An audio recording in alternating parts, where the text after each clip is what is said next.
Hello, everyone. Welcome back. Good to see you. Kevin and I are back again talking about hierarchies, the fact that they're corrupted, and other esoteric nonsense that's actually super duper important. So, for those of you that have watched the last several conversations we've had in the different parts, this is kind of where we want to bring it to the contemporary, bring it to right now. We'll do a little bit of what would you say, review to try and bring you up to speed for those of you that have forgotten or just not joining. But whenever we post this, we'll include links to the past conversations that have kind of set the stage for all of this. But Kevin, if you were going to kind of give just a quick refresher for people in terms of kind of what we have discussed and what we're talking about and why it's important. So basically, if you were to summarize, 6 or 7 hours worth of content in a really concise, and in one sentence, precisely in one sentence. Yeah. Everything is evil and racist. Boom. Did it. You're welcome. Anyway, but if you're to do that, well, what do you got? Yeah. So what I think we accomplished in our last long conversation that's broken down into 3 different parts.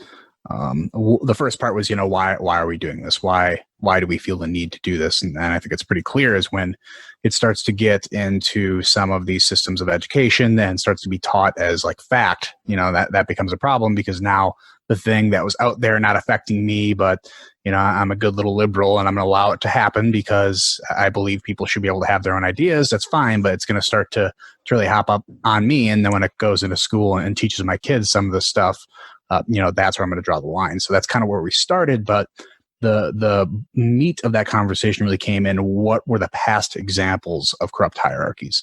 And so we hit on 2 and expanded on those quite a bit in our second part of our last conversation, where we went into the Rhode Island hospital example where, when you're cutting off feedback between nurses to doctors, especially during certain procedures, you start to have all these mistakes. The hierarchical value in a hospital is to protect people. That is the objective of the hierarchy. And when you start to see that hierarchy become corrupted because it's almost more important to stroke the doctor's ego than it is to actually go for the claimed objective of helping people, and that doctor starts to shut down feedback from the nurses, you see all these problems. You see them miss that end goal.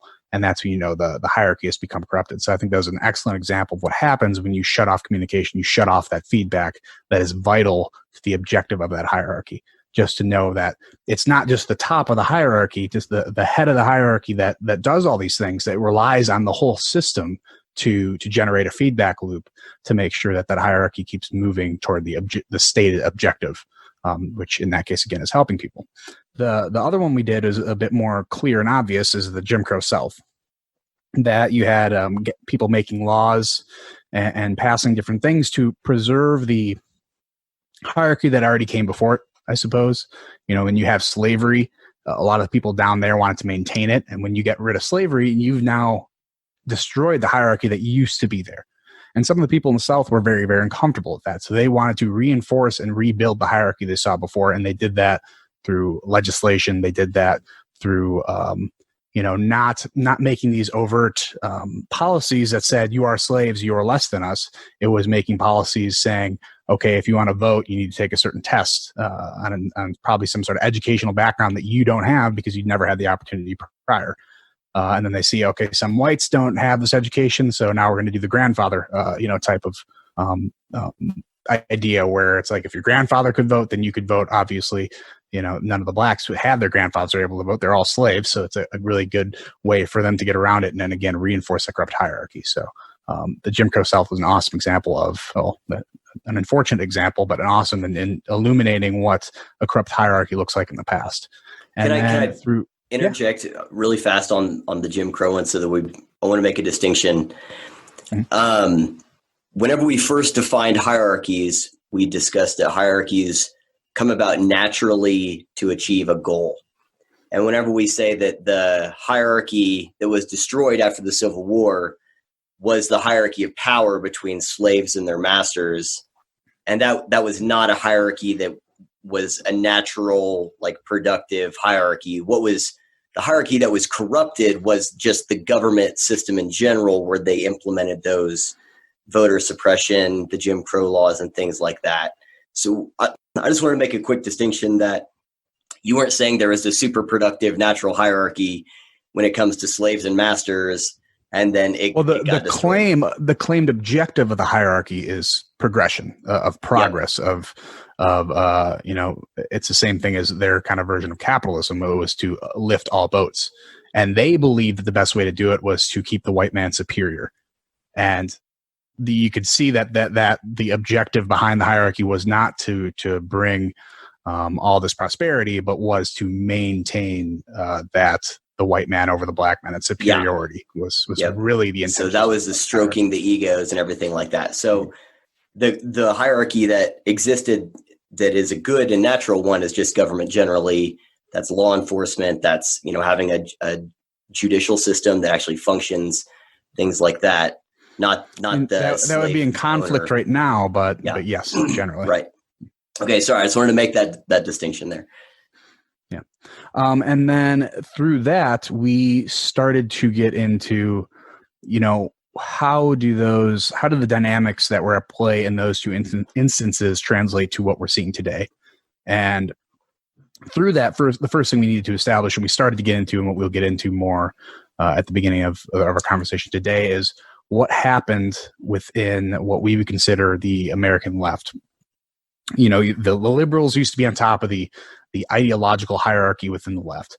That was kind of you call them Democrats, you call them, liberals. It's their main ideology was to bring liberty. Individual liberty was very important to them.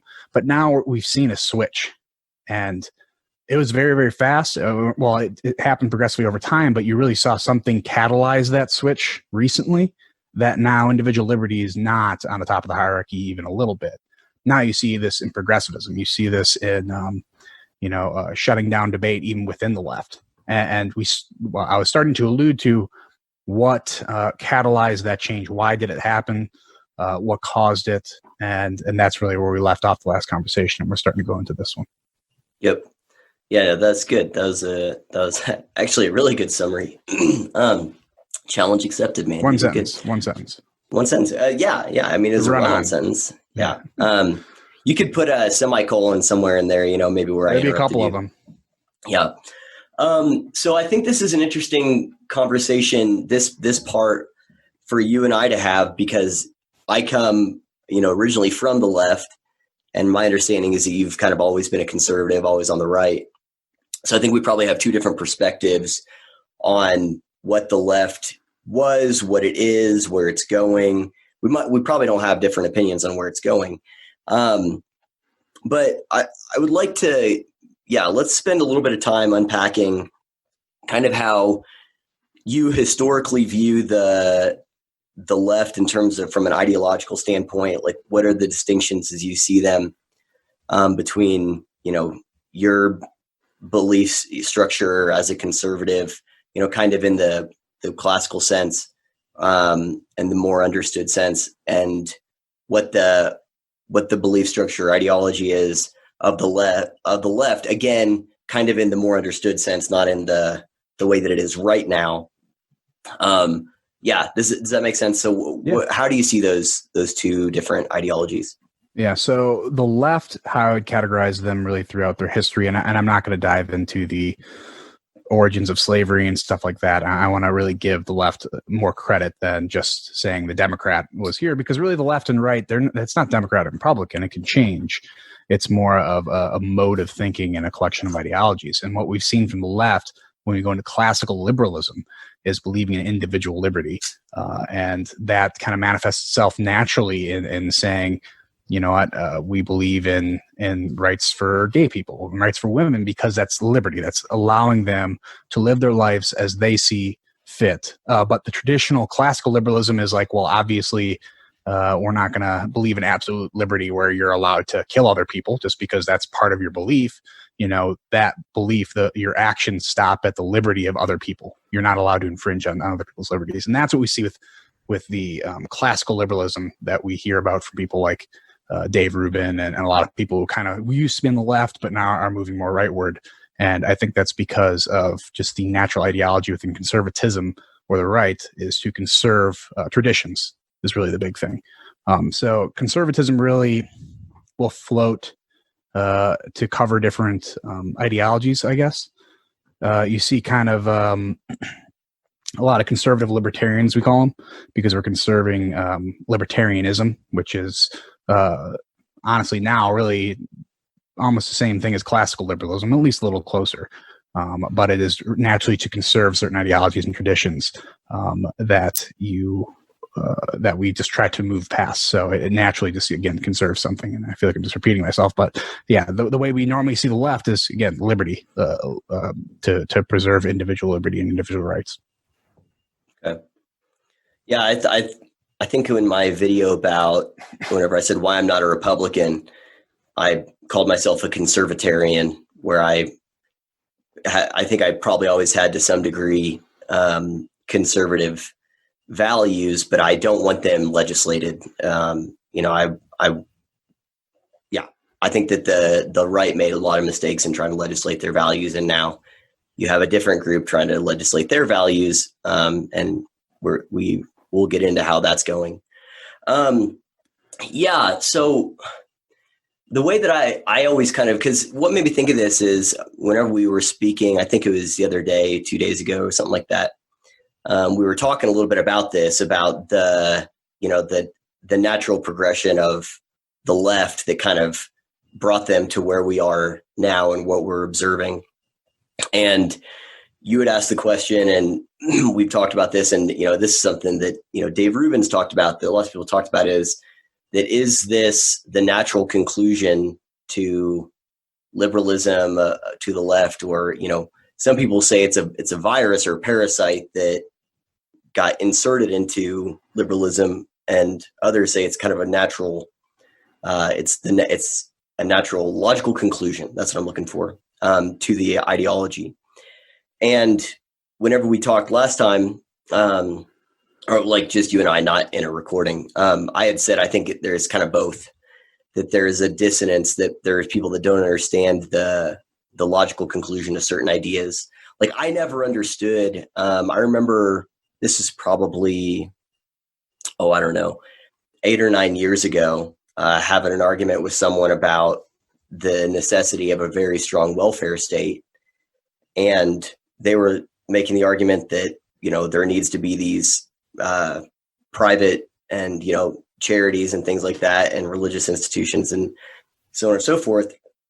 And I remember just laughing in his face and saying, well, I live in reality.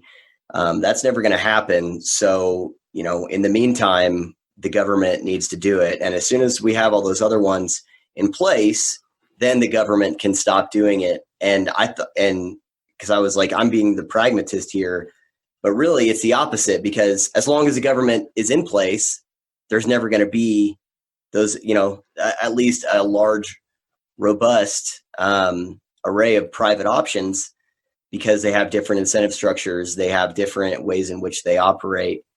There is a book called The Tragedy of American Compassion that's all about how the rise of government and or government-run charities and government-run like soup kitchens and homeless shelters and stuff like that, where they didn't have any requirements for people to, receive their services, led to the destruction of a lot of private ones that were successful in a lot of ways, but they would cut off services if you weren't actively trying to get your life together. And so my point is that I didn't understand. That's whenever I was a lot more on the left. I thought that I understood, but I didn't understand that the way incentive structures work. I didn't understand the economics of it. I didn't understand the logical conclusion of just, there's natural principles here of competing ideas and competing incentive structures. So for example, if you get to choose between a soup kitchen where you can just show up and get food, or one where you have to go and you have to work and you have to show that you're trying to make your life better, of course you're going to go to the one where you can just show up and get food, which is going to make it where the other one doesn't get as many people, not going to get as much funding. It's going to eventually go out of business, leaving the one that incentivizes, well, at the very least, I don't know what it incentivizes, but it doesn't incentivize you getting your life together. To be fair, they have awesome pea soup on Wednesdays. Have awesome pea soup? Like actual pea or like split pea soup? No, split pea. That's a quote from Creed Bratton from The Office. Oh, it is? Did you catch that? Yeah. Oh no, I didn't. I was in the San Francisco mindset where, I more readily equate homelessness with human discharge. I don't know if that's right. But you got to download the app when you go there, I guess, to avoid the keyholes. No, dude, there's Yelp pages for homeless shelters. Wow. Yeah, it's pretty crazy, actually. Anyway. Darn homeless people on their iPhones. I know, right? I know. No, you should check it out. It's actually it's funny, but also like so insane. But anyway, so the way that I see the left and the right is, and where we can get into the hierarchy shift that changed is, I think that it kind of in a lot of ways boils down to a fundamental difference in understanding of human nature, or that's what Soul calls the tragic vision, versus the enlightened vision, is that right? Or the anointed there's vision. A constrained vision. Constrained vision. Yeah, and unconstrained. But he in another book, there's also the vision of the anointed and the benighted. Yeah, there's the anointed and the benighted. Yep. Yeah. But basically, one says humans are probably not perfectible, and so they're going to operate. There's always going to be exceptions, but generally speaking, here's the ways in which humans function given certain set of incentives. And then there's the other one that says, no, we can engineer perfection, utopia, and all, vision, that kind of thing. And that's the idea of the constrained. If we're the constrained vision is we are constrained to our human behavior. Yep. And the best thing we can do is incentivize or disincentivize certain behaviors among certain people, where the unconstrained vision is, no, we're a blank slate. Policy will permanently change human behavior in whatever way we want to mold it in. So they're the two extremes, and normally the idea is we live somewhere in both. We're not only biological. We don't evolve on a pure biological level. We also evolve in a theological level. We evolve because we are also extremely social creatures. You can't just take this one-track evolution and say, well, we just change the government system, and that'll automatically change how people interact with each other. Yep. Yeah, and so to kind of clarify, because I'm in my mind, I'm like, okay, do people have any idea what we're talking about right now and why this matters? So the reason why this matters, and I always have that thought all the time, but the reason why it matters is because when we're talking about how there's two hierarchies, and really it's just two idea sets, and one's generally right, one's generally left, and they've been in competition. Let's say, if we don't want to get into slavery, if we don't get into any of that, let's just say since the turn of the century, of the 20th century, and there's been the Democratic Party, the Republican Party, and they've represented different values and different philosophies of government. Anytime that the Democrats, the left, has been in charge, it's meant government expansion. Anytime the right has been in charge, it's meant cutting government spending, or at least it's supposed to anyway. Up until the 21st century, yeah. Yeah.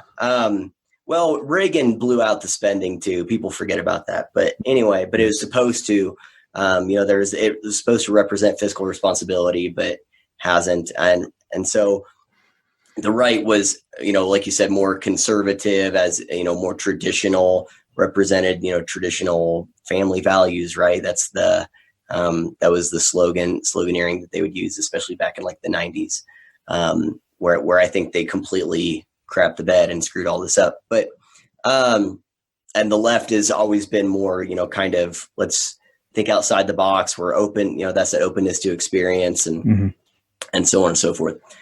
And so those two have kind of existed, and within each of them, there's been extremes, right? Extreme versions of each of those ideologies. And that's where you get into, Brett Weinstein and his wife, Heather, were talking about, like, in a live stream, I think it was sometime within the last week, about how the extreme version of the right is fascism and the extreme version of the left is authoritarian, Marxism.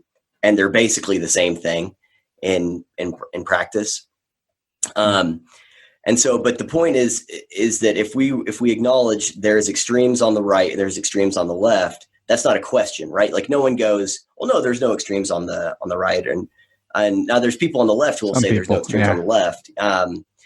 But the point is that if you say every idea set has an extreme version, the question is which versions are more accepted within that general structure. So within the right, how accepted are the most far right extreme versions of itself, and within the left, how accepted are the most far left extreme versions of itself. And what we're going to get into is within the left that they paid a lot more, what would you say? They gave a lot more credibility. They gave a lot more oxygen. Certainly more lip service, to allow them to express their ideas without pushback. Yep. And so, and the right, now, and here's where I'm ignorant on this stuff, is I don't know if the right has done that in the past, in terms of, because we hear about like paying lip service to the alt-right or, the white nationalists and stuff like that.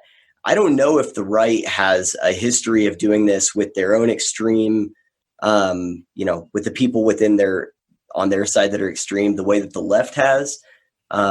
But maybe you can speak to that. I genuinely don't know. Yeah. I would say a very short window, and I wouldn't be able to speak back to Reagan or times before that. But I would say for a short window of time and around 2015, 2016, leading up to the election, is when the term alt-right first popped up. And when it first popped up, it was so unclearly defined that there were people who are like, yeah, I'm alt-right, but I'm not a racist. Like I'm an alternative to the Mitch McConnell form of conservatism, right? It's like I'm more of the, I guess, Trump brand. And that's why Trump is labeled as an alt-right. It's labeled now associated as a racist, because when alt-right first came, to prominence, and then the face of it is someone like Milo Yiannopoulos, who, when he first hit the scene, his ideas were always provocative, but there was a point to them. And I can say one of my, not political awakening, I always came from the right, but one of the reasons that motivated me to get more involved in politics was Milo Yiannopoulos on Joe Rogan. Like he was provocative, but he was making sense. And the downfall of Milo was his provocation became his number one goal, and making sense just was on the back burner. And through that, he got himself into hot water, well-deserved. But my point is that alt-right title was more acceptable for a short period of time because it wasn't completely taken over by the Richard Spencers and the people who actually had more sinister beliefs, especially on race. So again, they're allowed to have this lip service a bit more because of the new brand of not conservatism, but right-wing politics and more populism that came with kind of the Steve Bannons and the Donald Trumps that were like, I like Mitt Romney. Like I agree with his overall demeanor and what he believes in. But I'm so sick of seeing the spineless amoeba go up on stage and just bend to the will of anyone who accuses him of being slightly immoral in one of his beliefs. And rather than standing up for his beliefs, he's just going to bend to their will. Or again, a guy like Mitt Romney, who I think would sell out his own grandmother for a 5-minute spot on CNN just to get some praise from the left. And the people on the right were sick of it. Like we were sick of these people bending to the will and not standing up for their own principles because they were too scared of being labeled as a racist. And that was kind of the little window the alt-right had to come in there and say, I'm not afraid to say this stuff anymore. I'm like, okay, good. And then leading up to the election is like, Richard Spencer started to pop up and some of these really bad ideas like, okay, you guys are no longer needed. Thank you for maybe a little bit of a confidence boost to get us out of our conservative shell. Like, and I would include me in that conservative shell. I would have considered myself a Chardonnay sipping conservative where I'm above the fray. I don't like the character attacks that Donald Trump has done. But now at least I can appreciate his pushback on people trying to label him as something that he's not, and his willingness to take the media, especially the media, to task, and something we haven't seen in conservative politics in a long time. So to sum up, for a very short window, it was allowed until the mask came off, and then immediately The mass conservative movement's like, no, you're no longer acceptable in the space. So we're going to disassociate ourselves from the alt-right. Okay. So I just had the thought that maybe it would, because I'm always thinking, is this making sense? Are people going to connect with this? So it might make sense for us to, for at least as we're discussing this particular topic, to just talk about left-wing ideals, left ideals, right ideals, or the left ideology and right ideology, or, what you'd say is more progressive ideology, more conservative ideology. Because really what we're talking about that, we've talked about, but haven't really explained necessarily yet what we're talking about is the fact that the left and the right spent a long time basically vying for prominence in the national mind, right? So there was a time when we were, so think about the 60s and the sexual revolution, think about like LBJ and the Great Society around there. So the left was kind of the top dog at that point in time in terms of the ideas that had gained ascendancy, in terms of who was kind of steering the cultural ship, so to speak. And then that culture, of course, influences politics, as we know. And then the right kind of gains some ascendancy. And we have, I guess that's actually at the beginning of Vietnam a little bit, but, then really going into, Reagan was a Republican, not Reagan, Nixon was a Republican. Yeah. And then after Nixon, we have, was it Carter? Carter came after Nixon. Mm-hmm. Well, it was Ford. Ford was Nixon's, wasn't Ford his VP, right? VP. Yeah. And then after Ford was Carter, and then the failure of Carter, he only, did Carter get 2 terms? He did. Yeah, he did. That's how the Department of Education was created. Carter was running for re-election. Anyway, my point is, and then the right gains ascendancy in what that'd be the early 80s is when Reagan's elected. And then you have 12 years of Republicans that are from 82 until, I guess. Well, 80 to 92. Was it 80 to 92? Yeah, 80 to 92. That's right. And then Clinton ran as a Republican, basically, too, in 92. And that's how he won his election. He basically played himself as a Republican. He was a Democrat, but his politics he ran as a Republican effectively in 92. I didn't know that. So I knew that he ousted. Well, he was a Democrat. Senior. Again, he is a Democrat, always was a Democrat, but his policies, tough on crime, this kind of stuff, they're rather Republican. And if you look at, they're rather right wing compared to, especially, it's kind of, similar to what Obama did.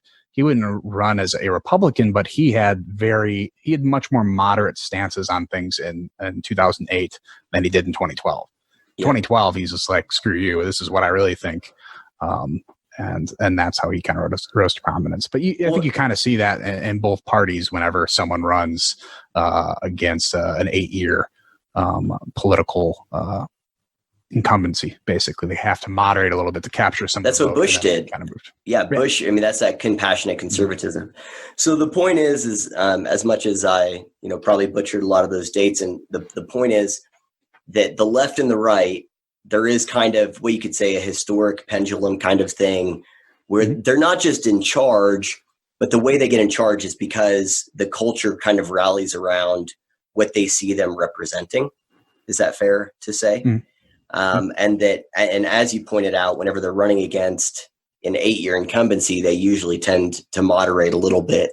So Clinton, as you said, presented himself more on the right, and that's how he was able to beat Bush Sr.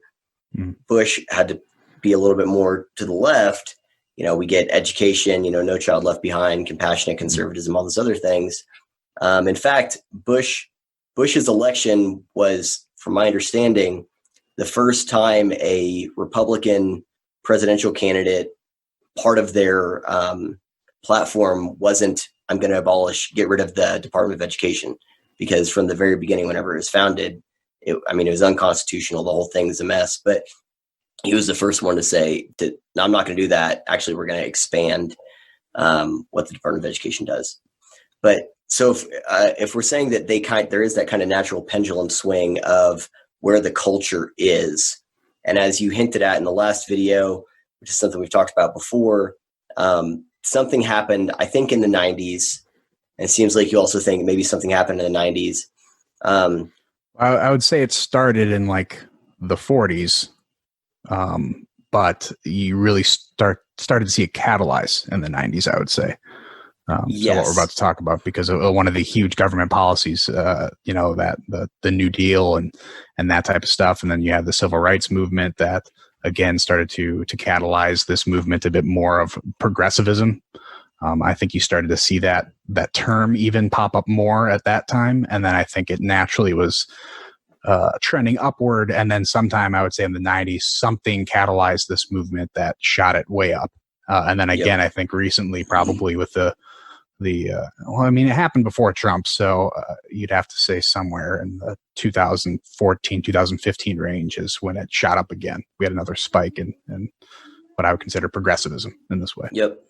So what I see happening in the 90s, so whenever you talk about the 40s, when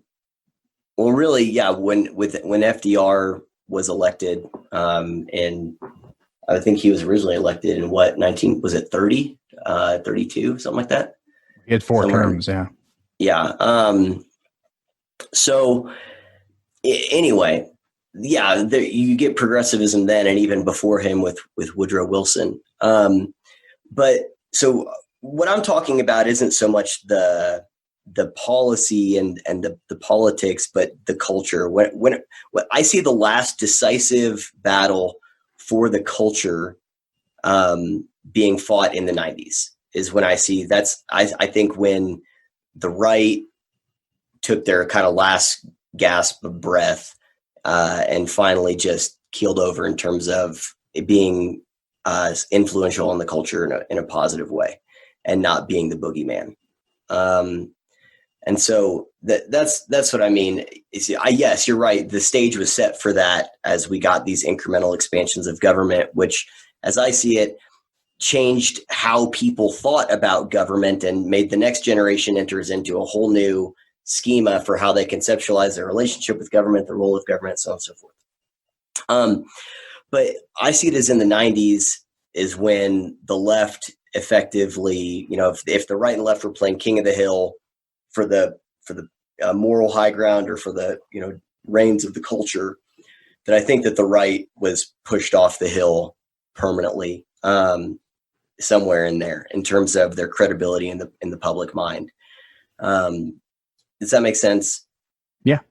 Yeah, and I basically agree with you in the timeline. Yeah, all I was mentioning was seemed like there was a course change within the left politically starting in those, the early 20th century and then as projected. But yeah, I think what I would consider the catalyst for this new movement we're seeing now has certainly come then, especially with the less opposition on the right or the right kind of reforming into getting away from the religious right where we're pointing fingers at people and saying, don't use naughty words, don't use profane words, don't, do all these things, to someone's like, okay, we need to reform and be a part of the culture rather than just be people criticizing and judging everyone.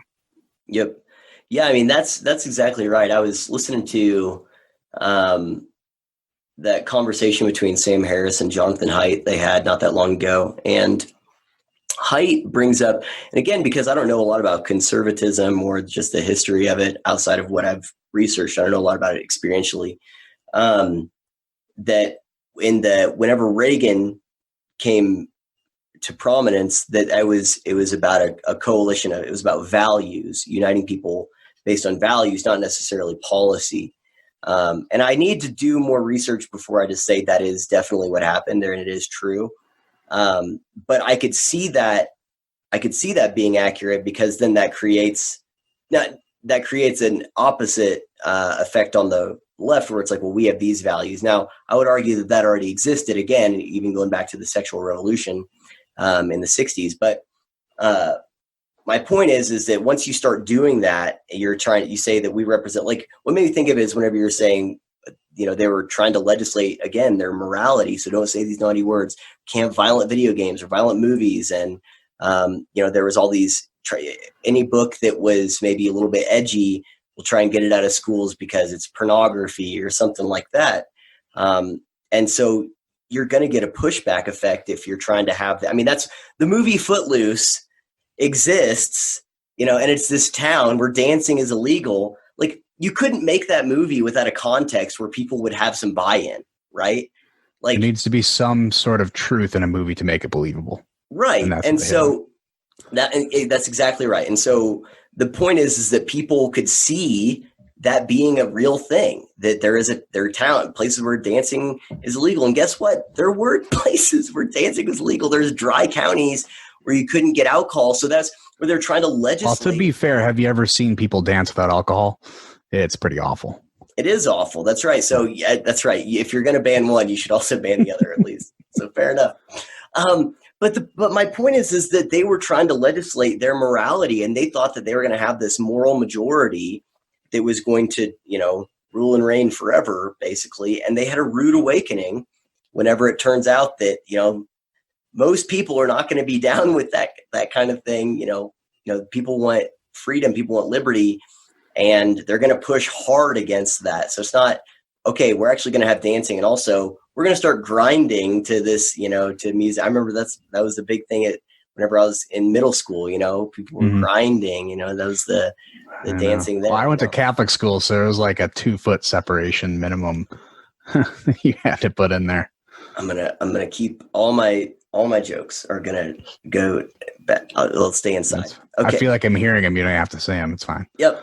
Anyway, but the point is that there is this massive pushback. And so really to try and put a fine point and, maybe even press reset a little bit here, the thing that we're trying to set up for people is that we have a traditional understanding of the pendulum of back and forth between right and left, between more progressive, more open, more liberal kind of ideals and more conservative, more reserved, more traditional kind of ideals. And we understand that. And there's a lot of people, I think about people like my dad, who they're kind of older, and they have the way they look at our politics now is they use the same lens that actually would have made sense like 20 years ago, 25 years ago.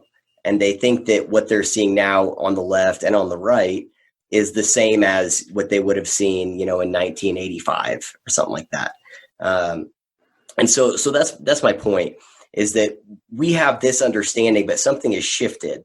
So what we know is the counterculture, which was the left has always represented the counterculture. So that's, have you ever seen the movie Exit Through the Gift Shop?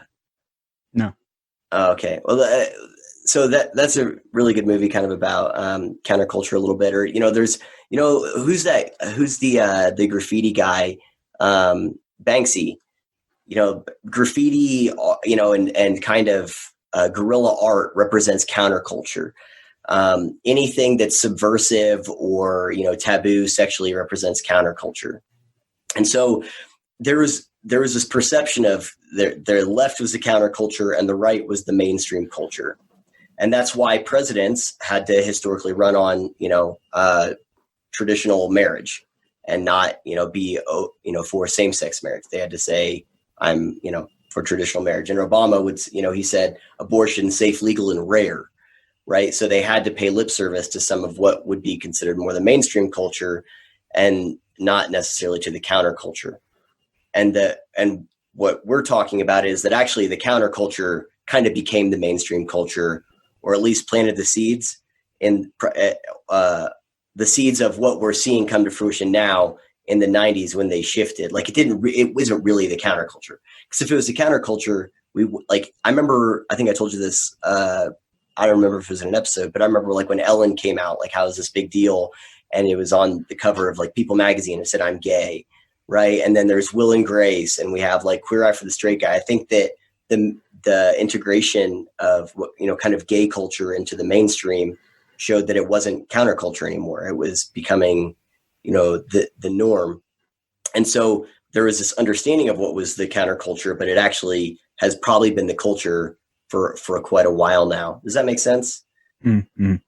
Yeah, I think it's interesting, and kind of a point that I think you hit on.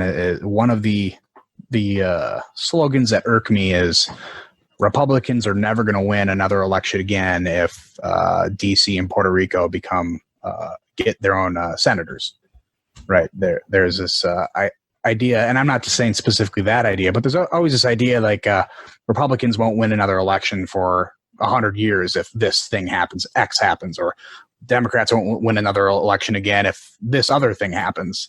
And just the idea of a political party never winning again because there's some sort of shift, to me, is silly, because that assumes that those parties are rigid and those platforms aren't going to move to accommodate or to move toward the middle in order to gain more popularity. Like, no matter what happens, no matter what shift happens, even if Texas turns blue, well, guess what? The Republican Party is going to moderate and start to capture more of the general vote. And that's how they get in. And that's how political parties evolve. And that's the evolution of political parties.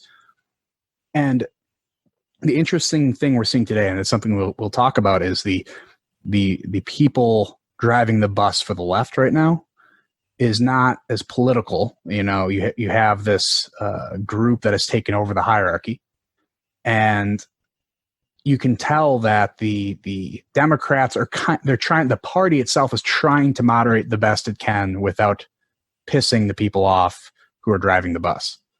And that is why I think you have a flat out rejection of Joe Biden and Kamala Harris by them. That is why they're like, I hate these people. And, the people on the left driving the bus are completely rejecting these people, because it's like the political left is trying to moderate and go toward the middle and not go all crazy and be out and out socialists and say, crime, we're going to ignore crime. So they have someone on the ticket who has a history of, both people on the ticket has a history of, crime bills and pushing back on crime, or being somewhat tough on crime, at least in a PR sense. But you have the new hierarchy of the left rejecting those people because they see them as trying to moderate when they're trying, the actual people within the left are trying to progress. And I think they're pushing back, and that's something that you don't see as much. I mean, you kind of saw it with Trump, about a lot of conservatives pushing back and rejecting Trump. But again, a lot of people like me who didn't vote for Trump in 2016 will probably vote for him in 2020 because I have now kind of shifted my beliefs. But on the other side, you're saying like, no, this political party better shift with my beliefs. I'm not going to moderate with the party. I'm going to keep trending leftward, and now are basically rejecting the people that they put up for the nomination. Yep. Yes. There's some things you said there that I disagree with about the DC thing. DC has only ever had Democrat mayors. So I think that they would probably, the odds of them, if they became a state, having a Republican senator is... So that's not what I mean. I'm just saying they think that's going to tilt the scales so much that I'm not saying DC is going to turn red. I'm just saying Republicans are going to moderate to make sure they can recapture Texas, and that they don't lose Texas and don't lose all these other states. I see what you're saying. But just as a general political ideology, you have to moderate to survive, or you have to change, and it's the story of evolution. If you don't evolve, you die. So I see what you're saying now. Survive. Yeah. Yep. Okay. So if what we've kind of hopefully laid the groundwork so far, in my mind, I'm still sitting here thinking, I'm like, okay, have we threaded this needle, or are we like way off in the rhubarb here? I don't know. I guess we'll find out. But we've kind of tried to make the case that the left and the right, have a traditional understanding, and the way they exist right now probably doesn't fall within the framework of our traditional understanding, especially the current state of the left.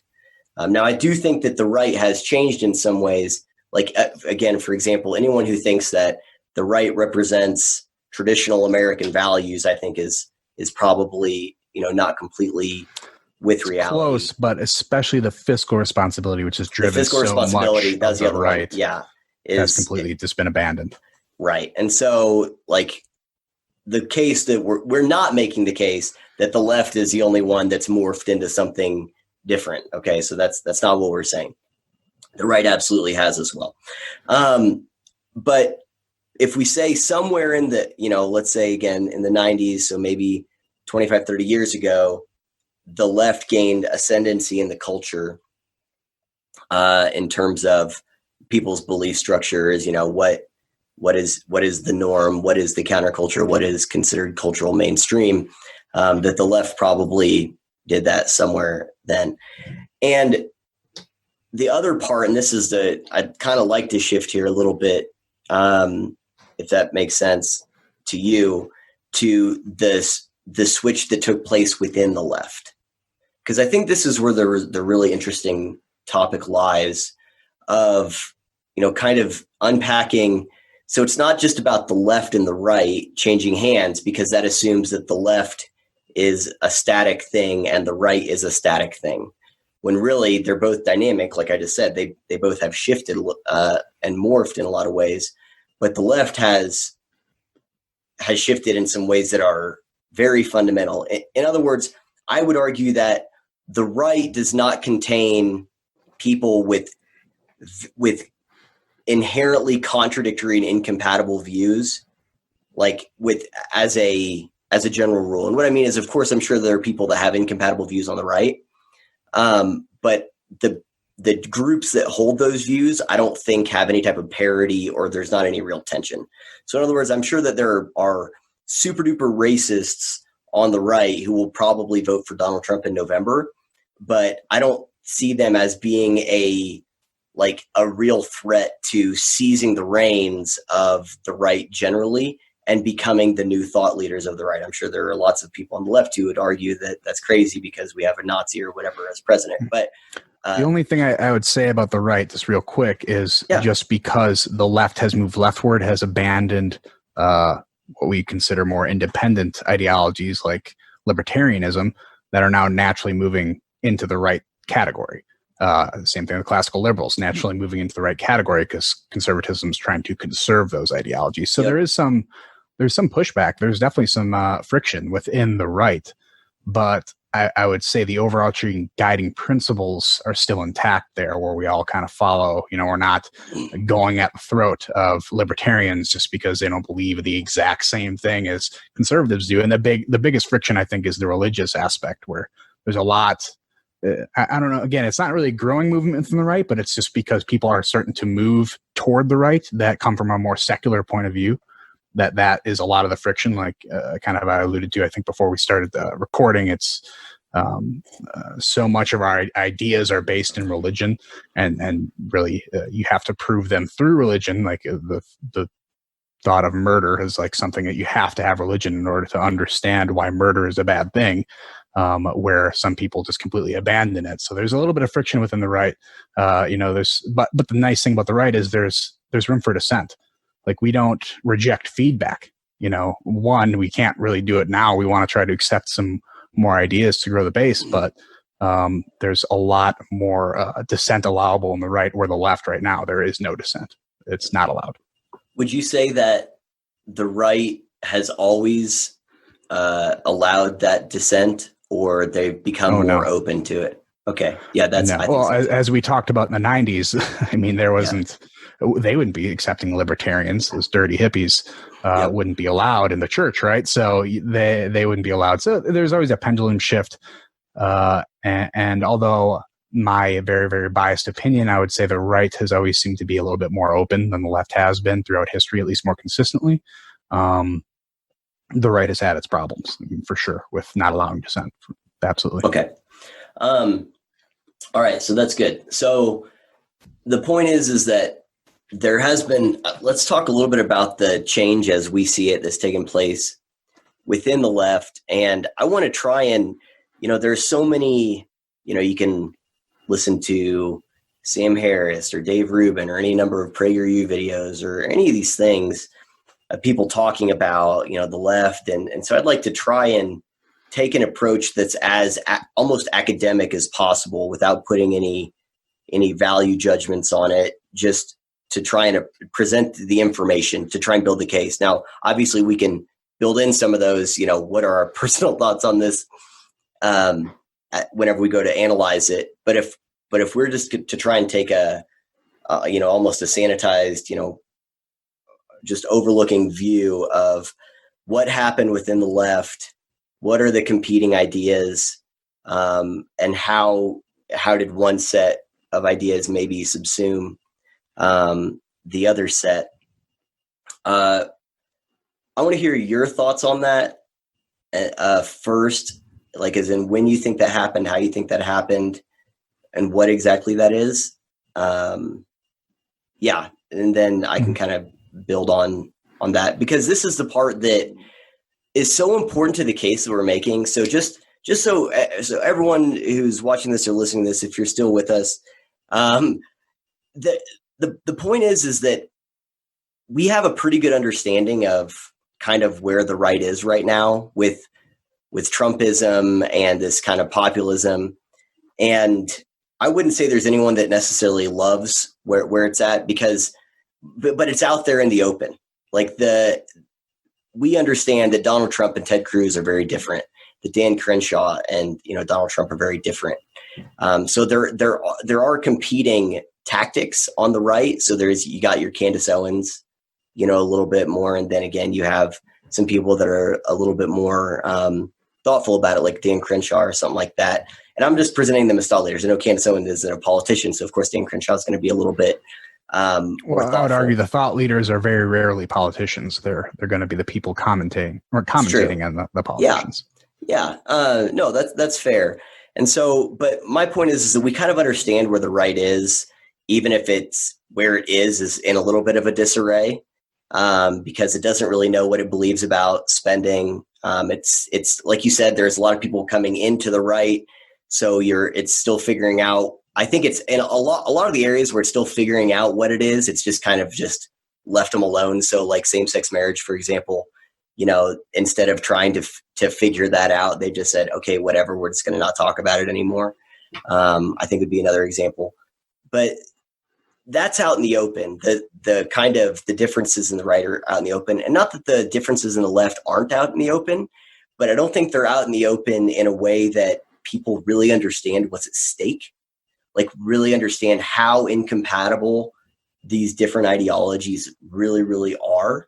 And I think there's also a little bit of a sanguine, almost disarmed kind of thing where people see the fact that Joe Biden is the nominee and Kamala Harris is, his VP pick. And they think, oh, that means that we Bernie didn't win, Hillary got the nomination, and now it's Biden. So the moderate Democrats, we've, whatever this other thing is, like we've beaten it. We've been able to keep the progressive ideas at bay. And I don't think that's the case.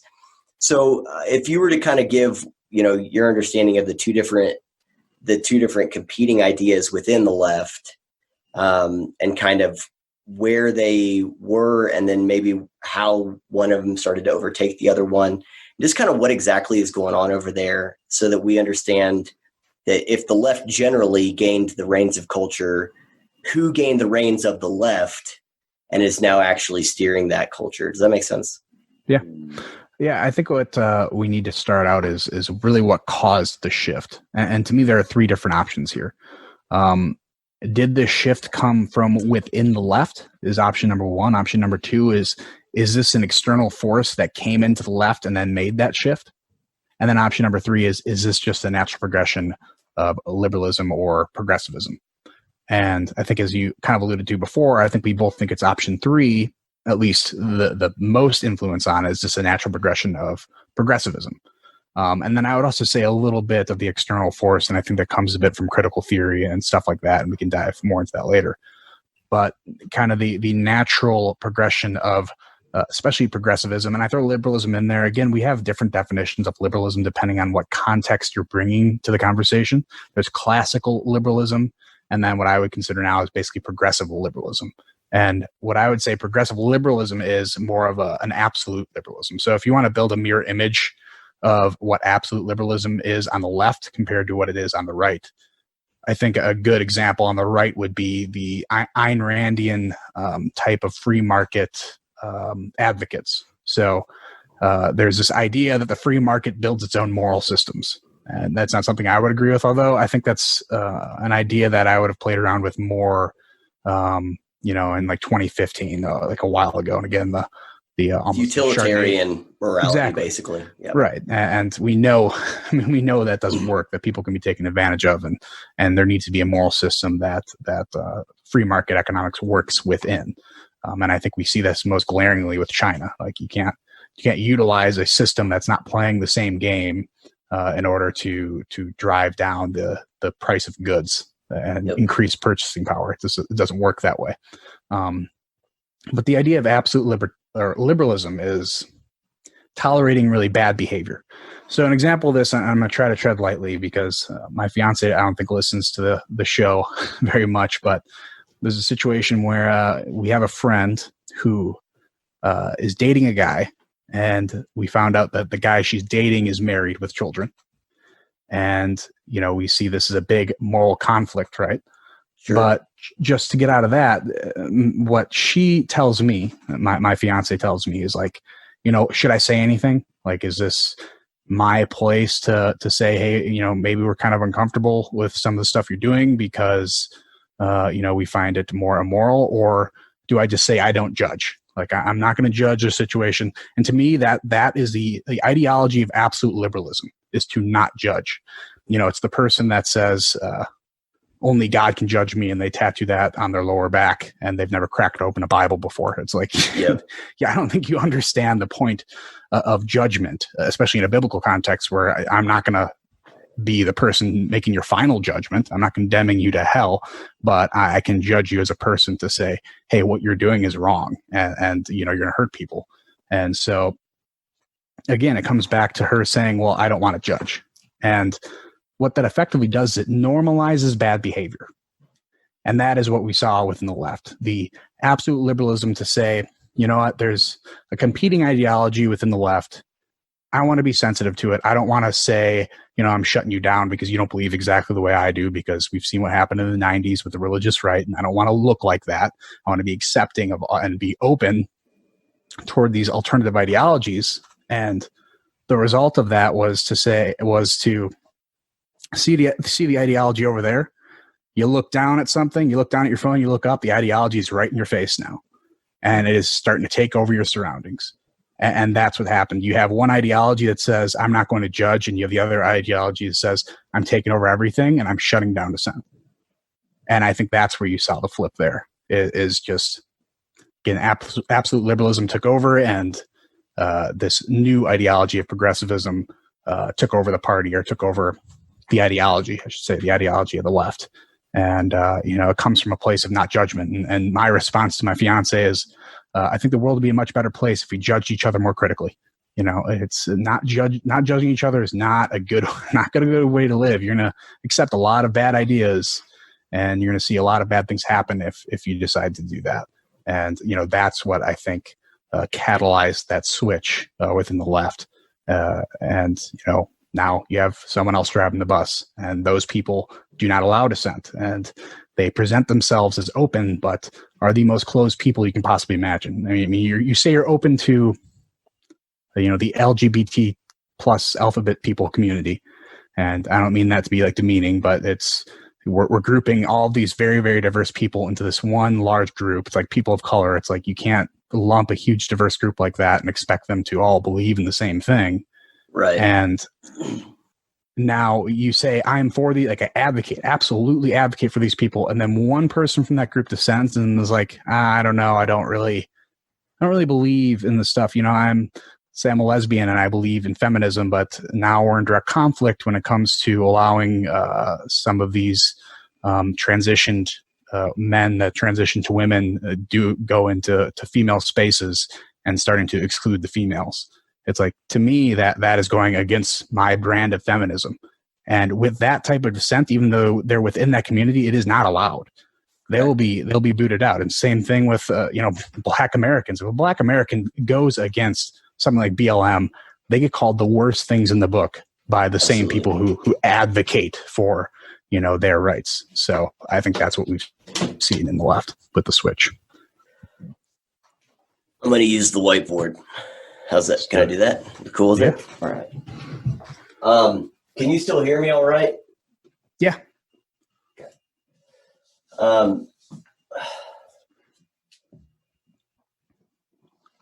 Brett Weinstein drew a picture with his wife Heather yesterday, and I think I have I think it could be useful to us. I have a way that I would change it a little bit to kind of give a visual representation of what we're talking about here. So what he did was he said, we traditionally kind of understand, so this is an L, this is an R, and things traditionally kind of vacillate in here, right? And anytime, if this ball, and that's where Heather said, the far end of left is, Marxism, far end of right is fascism. So if this goes up and over, you end up in basically the same place. That if you manage to kind of go to the far extreme and go downhill of either side of these ideologies, then you're in a bad place, right? So what I would add to kind of maybe for our purposes here is a hierarchy of ideas on each side.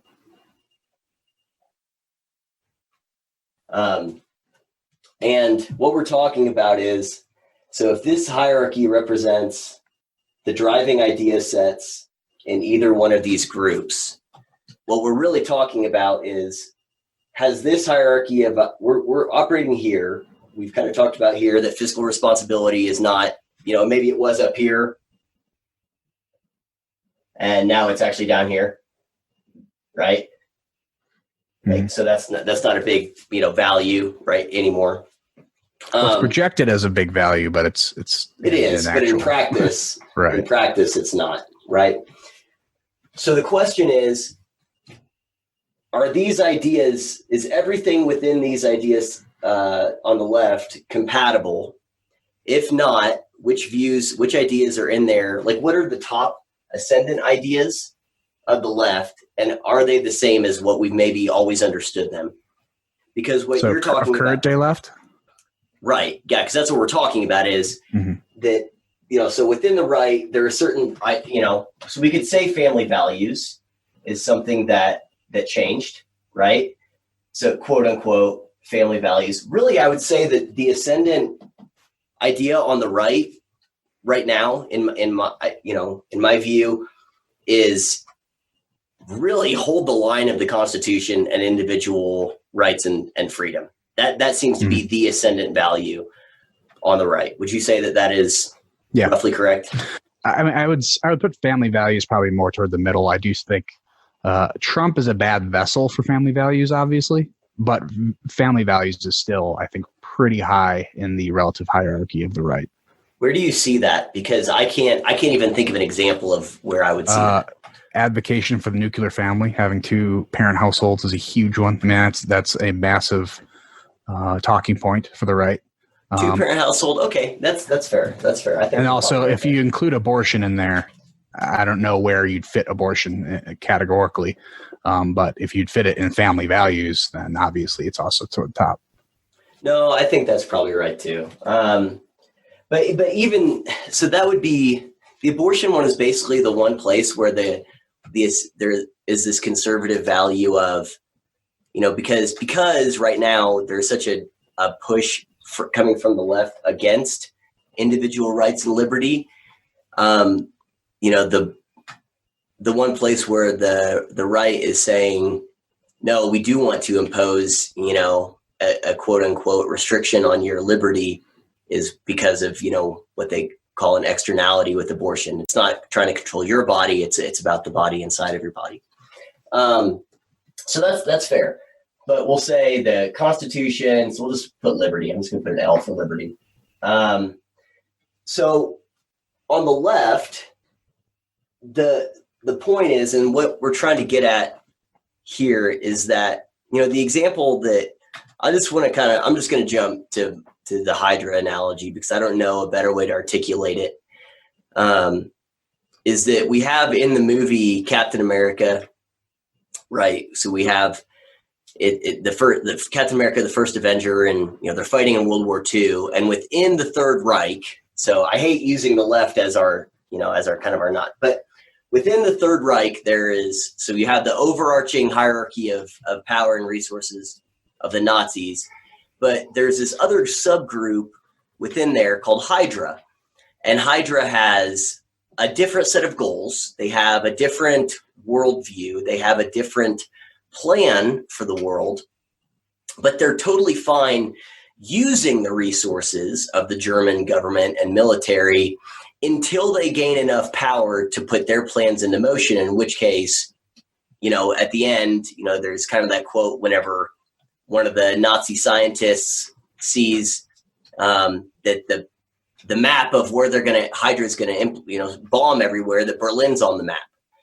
And he says, the Nazi guy is like, but Berlin's on here. And what's his name? Red Skull says, yes, all of Hydra's enemies are going to be taken out. And that includes the Third Reich. We've outgrown you, basically.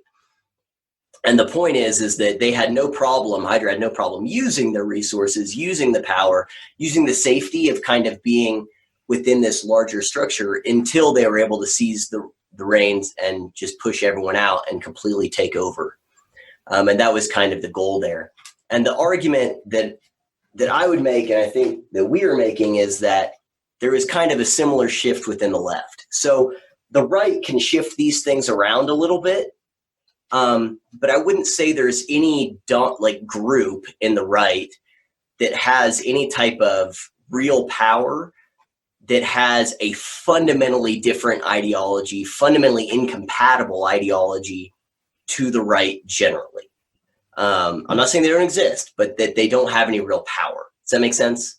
Mm-hmm. So the equivalent would be like if Hydra was just two guys sitting in a room talking about how they wished things were different, but they still were kind of, we'll vote Nazi, I guess. As opposed to being strong enough to completely take over the structure.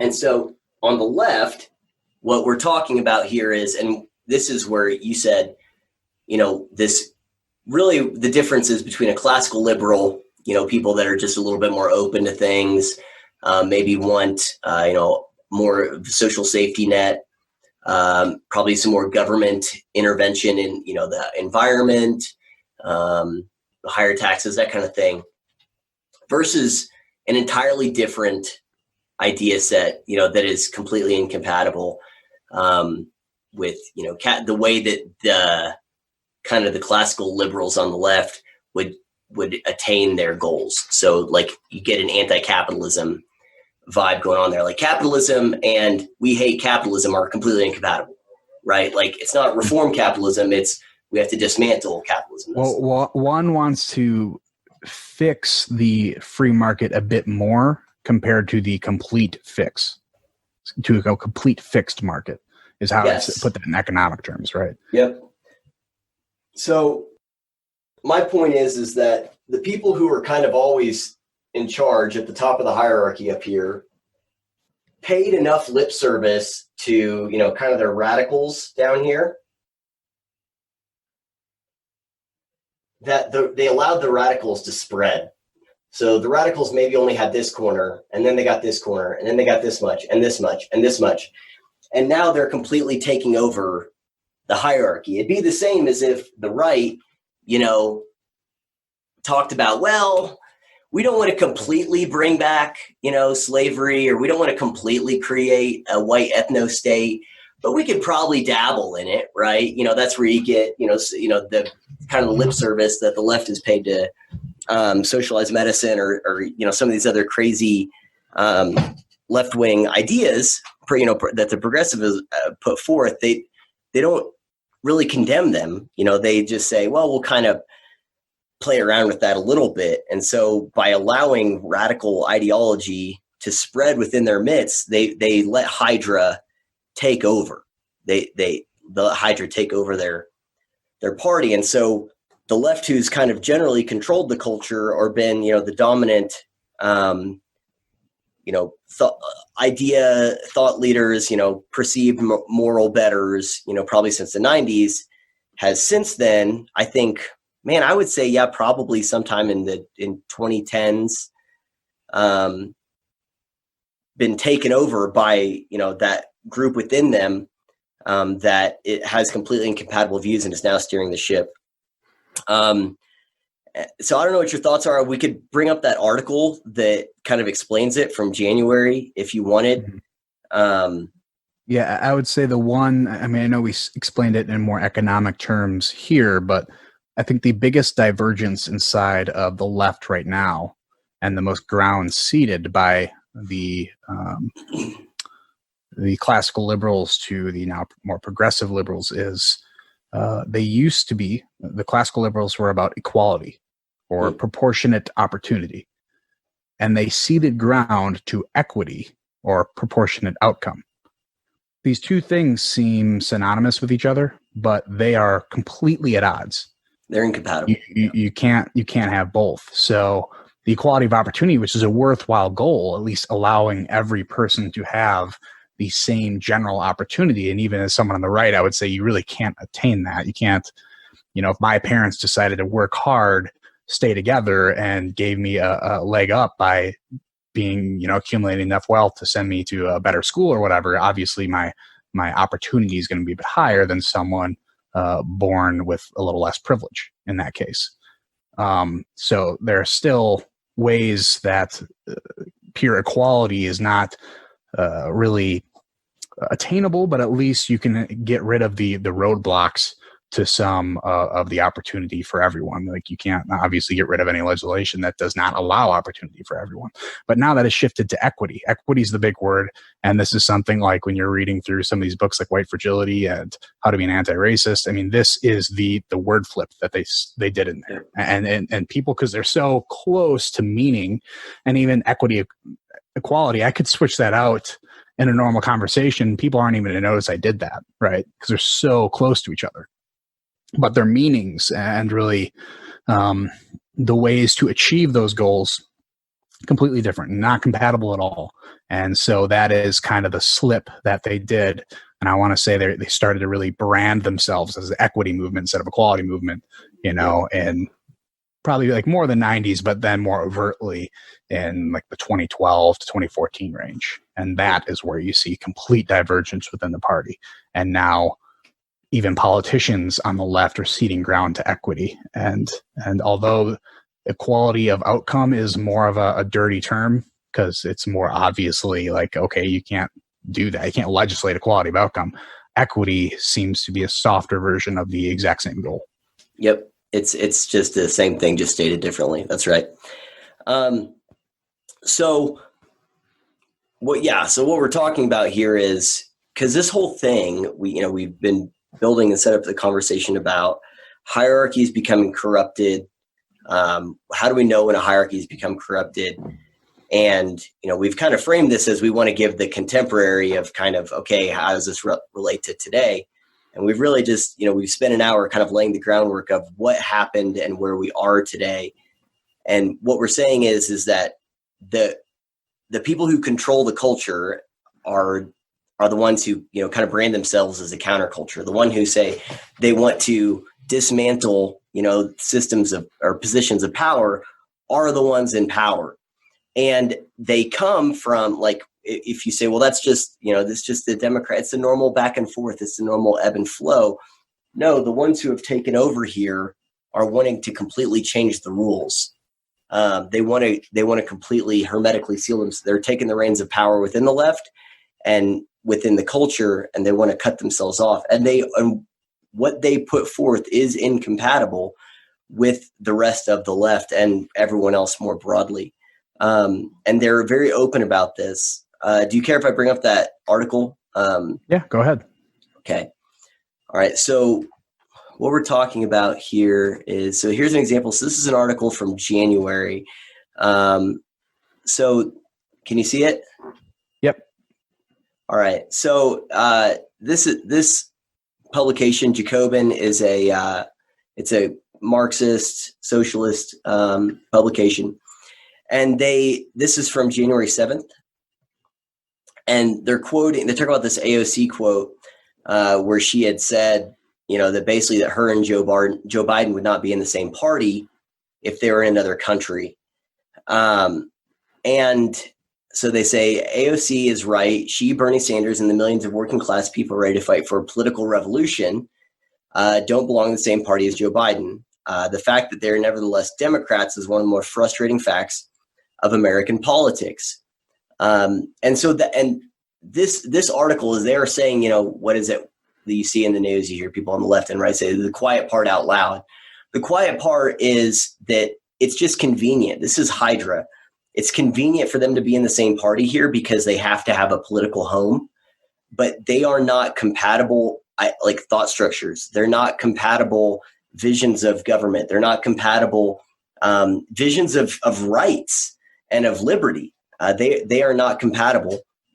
And so this is what they kind of give people, being pissed off at her about, and they say, why don't you join another party? If we're on the same team. And what Jacobin says here is, but are we really on the same team? The political distance between AOC and Bernie Sanders on the one hand, Joe Biden on the other is stunning. They're not on the same team when it comes to their vision for America. And thank God for that. Medicare for all. AOC and Sanders believe healthcare is a human right. It should be granted to everyone. Biden disagrees. He wants single payer on the environment. AOC and Sanders back a multi-trillion-dollar Green New Deal that will transform our economy, pushing us rapidly towards 100% renewable energy to avert the worst effects of climate change. On the other hand, as the Sunrise Movement details extensively, Biden's plan fails almost every regard to measure up to the moment. Mass incarceration. Biden built his career pushing Ronald Reagan from the right to create it. Social Security, abortion rights, on war, so on and so forth. So it says that they're not candidates running on the same agenda or cut from the same cloth. AOC and Sanders and other Democratic socialists run their campaigns exclusively through the support of working-class volunteers and contributors. Meanwhile, Biden, Buttigieg, Klobuchar, every other Democrat run campaigns bankrolled by Wall Street and other big money donors managed by mercenary consultants. Love that term, mercenary consultants. Right. And so the point is that we're not the ones saying that they have incompatible visions, that the left currently holds people who are vying for power that have incompatible visions. The left says that they have incompatible visions.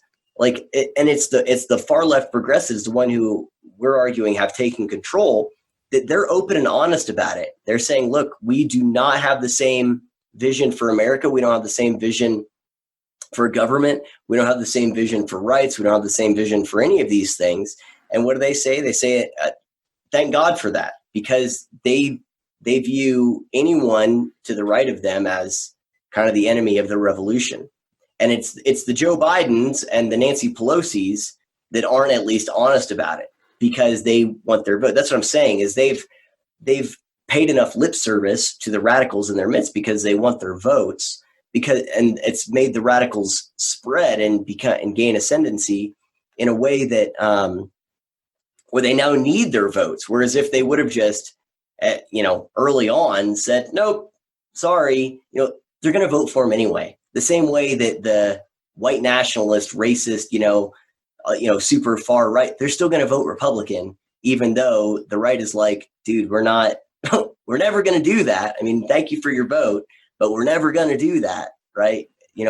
If the left would have said, yeah, hey, we're not going to have a revolution, sorry, we still love your vote, but no, we're not going to implement this Marxist revolution. I mean, what's crazy here is they talk about on the environment, AOC and Sanders back a multi-trillion-dollar Green New Deal that will transform our economy. That's one of the things that I think it's Scott Adams who says, this is how you know that the Green New Deal and, all the rhetoric about climate change isn't actually about climate change, because they talk about how it's going to create this amazing new inclusive economy. Whereas they talk about racial equity. Exactly. Inside, like stuff that's like, they say, what? Well, they try to equate it to the war effort, during World War II. And during World War II, they said, we're going to be rationing things. This is temporary. It's going to be hard. Like they did not try to present it as this is going to be some amazing thing. No, we're going to be rationing. We're going to be fighting this. And then we're going to get back to normal, business as usual. They didn't try to sell the war effort as this is going to be this big transformative thing for the economy. They said, no, this is going to suck for a while, but it's a necessary, we're going to be making necessary sacrifices for this effort. but they try to paint this as some utopian economic situation. Shows you that it's not really about the climate. It's just that's just one more way to package this set of ideas. But the point is that we're not the ones saying it; they're the ones saying it, and so they're not on the same team. They have a different vision for our country. They have a different vision for governance. They have a different vision for all of it, our rights and liberties, and so on and so forth. And so that's the new hierarchy on the left. The hierarchy of power, the people actually controlling the reins of power, are the progressives, the AOC, the Bernie Sanders, and so on and so forth. Yes, and to not acknowledge that is to not acknowledge that there's a bigger threat here to our way of life than I think maybe we are discussing. Yeah, absolutely. And I think, again, the traditional vote Democrat, I think, is taking the path of absolute liberalism and kind of going along. And a very common theme I hear from some of my friends who are like even Bernie Sanders supporters. One, Bernie Sanders is attractive because he's honest in some capacity, right? He's more honest than your average politician. That's not saying much. It's not a super high bar, but you can tell he believes in the things he believes, and that's what attracts people. And normally when you push him on, like, oh, okay, what about policy things? It's like, well, no. And this is what they openly say on now the critical theory side, the kind of reparation side. It's like, no, we're demanding, or the defund the police side, that no, we're going to demand the defund the police as some sort of negotiation position that's super radical. And then we plan on moderating and just starting. So basically they're saying, I'm going to buy this car. It's a $40,000 car and I'm going to offer you 20 for it. And now I expect us to meet somewhere in the middle. They're using it as a negotiation tactic. Mm-hmm. And, sorry, hit by a bug. And yeah, they're starting from this extremely radical base and claiming that, they'll move more toward the middle. And then you have the people who are actually have the defund the police signs like, no, I think we should actually try eliminating the police, see how well that goes. And then, we will change from there or whatever. So you have one side using it as a tactic to get in the door. And then once they're in the door, it's like, well, no. We want the whole Green New Deal. This is what we want. And all the things that come with it.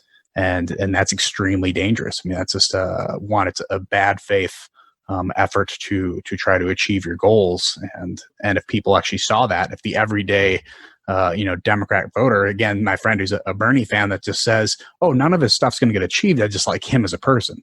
It's like you understand what you're allowing into the door. Again, you're normalizing an ideology you don't even agree with, but you're just doing it either to fight back against Trump or to say, I just like this guy because he seems more genuine. So you have these very, very radical policies that are trying to get their foot in the door, and they're able to convince the more everyday voter through the power of the institutions that they hold all this power in, that include the media, that will kind of shill for them and present their radical ideas as not that radical. Or they'll paint the other side as, well, you have to go with these radical ideas because you don't want to go with those radical ideas, Yep. So it's very dishonest how they're portraying this. Yes, and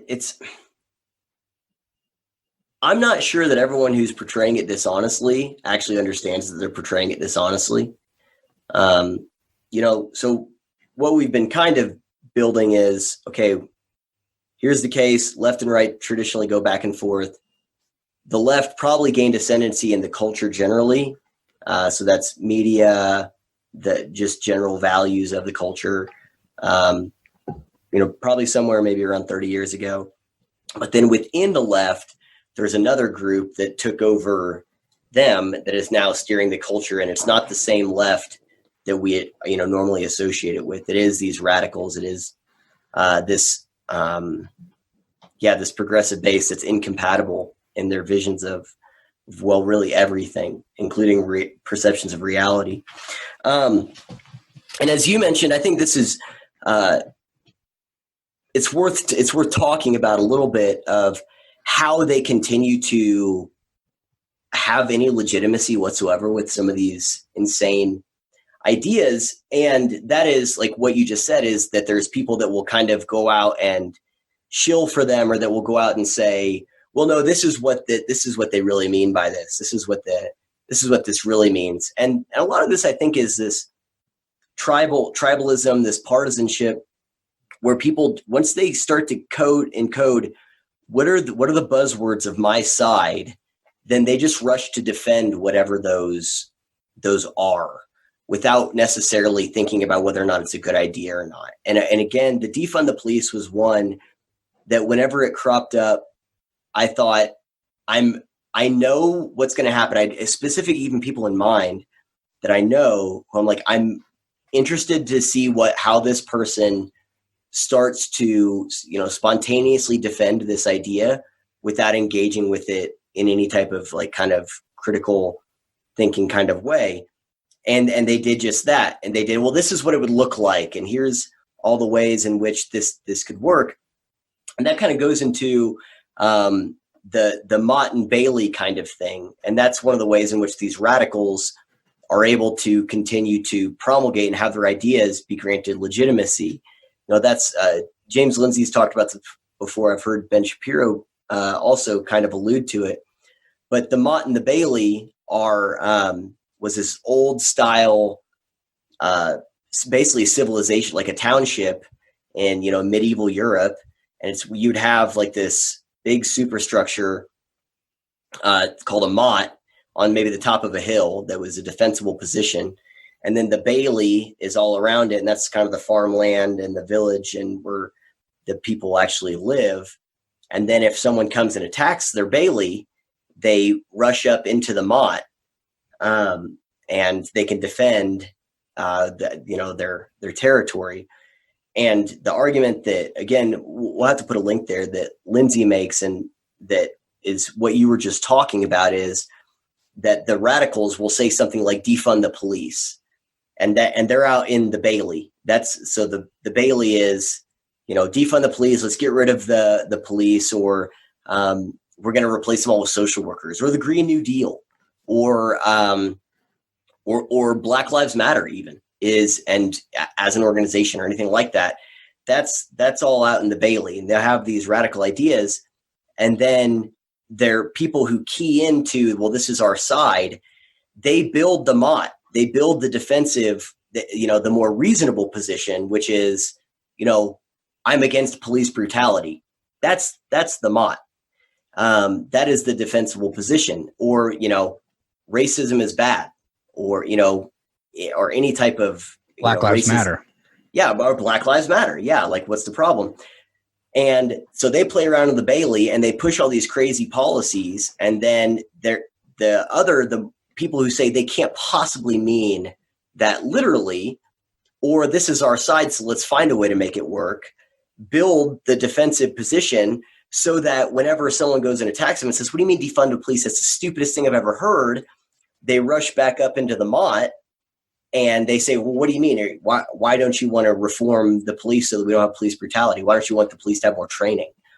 And so they let the people build their defensible position for them, and then they're able to sufficiently push back any criticisms, and then they go back out and play in the Bailey and push all these radical policies and ideas. And I think a lot of the times the people that are building the motte for them, are building the defensible positions, don't realize what they're doing. They don't realize, like, they buy into the bait and switch of the language, like you were alluding to earlier with the equity and equality stuff.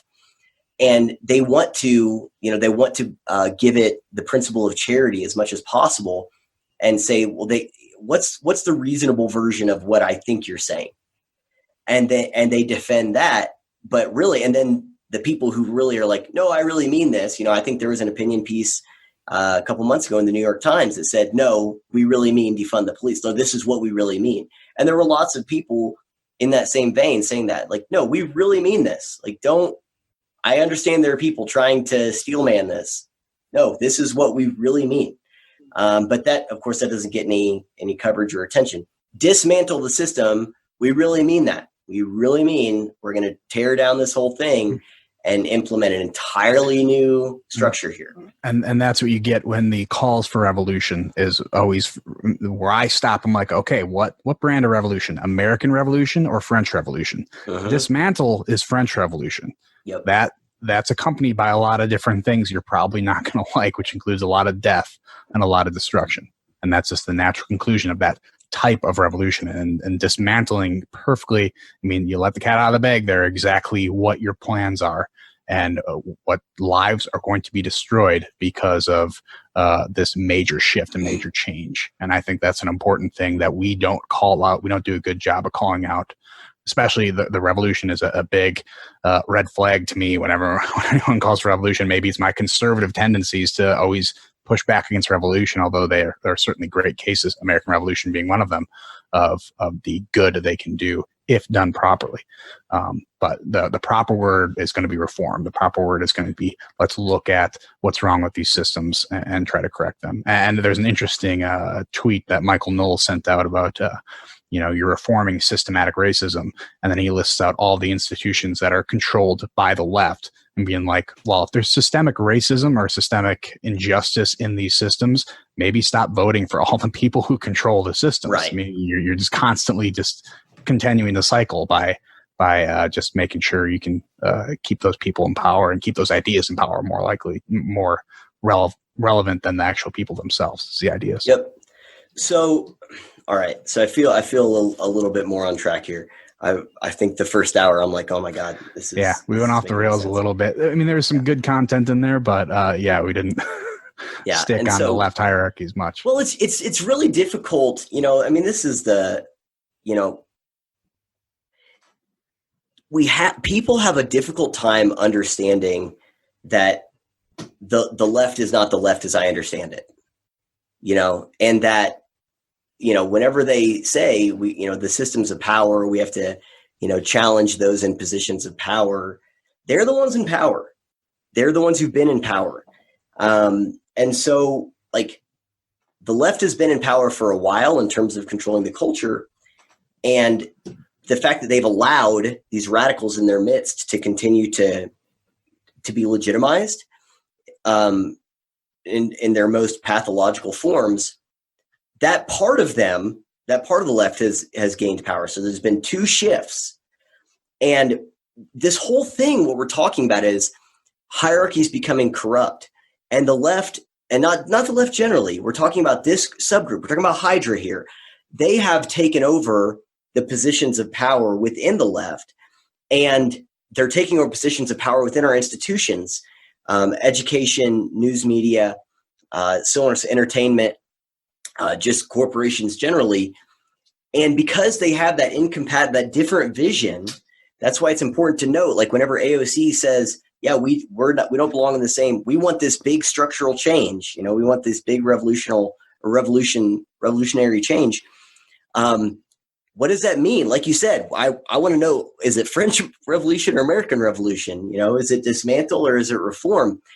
They want to dismantle. They want French Revolution style thing. They're already seizing the reins. They have the hierarchy and it's becoming corrupted because they're changing the rules of the game, because they're forcing out dissent, because they're shaming, silencing, and censoring anyone who would try to give input into that hierarchy. And it's a difficult idea to present to people because they just see it as, oh, it's just cancel culture. I mean, that's what freaking happened at Evergreen whenever they, and a couple of years ago, they said, oh, this is all just on college campuses. No, it's not. That's what the Harper's letter was, as much as it was a CYA in some ways for some of those folks.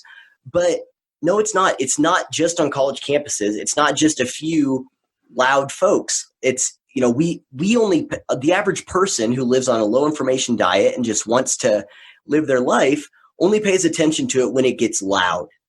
Okay. They only pay attention to it whenever it's kind of in the news and there's the big cities are burning and things like that. And whenever there's the latest Twitter mob. And then they think that whenever there's no noise, that nothing is happening. But what happens every time there's this big surge in noise, there's this big spike in these ideas, defund the police, all this other stuff, that it quiets down a little bit, but policy's still happening. It's still going forward. And so that's where we're seeing these cities, a lot of them have just passed massive cuts to their funding for their police forces. And what's going to happen is that people are going to die. Things are going to happen. But the average person who is just trying to, live their life isn't going to necessarily realize that's taking place, or the way these things are infiltrating our education system. Anyone who is even remotely concerned about what's going on in education should go and watch James Lindsay's new video, 2 + 2 = 4, to explain why this Twitter thing, and Shapiro kind of talked about a little bit last week of, 2 + 2 = 5 and take back math. It seems like this silly kind of thing isn't just some silly kind of thing. It is a radical ideology that's trying to infiltrate math and say that regular math as we understand it is white supremacist. And that's something that you have to take seriously, because they're gaining power whether or not we take it seriously. And they're gaining power in mathematics, they're gaining power in the media. That's why these ideas get the type of legitimacy that they're given. That's why Barry Weiss left the New York Times.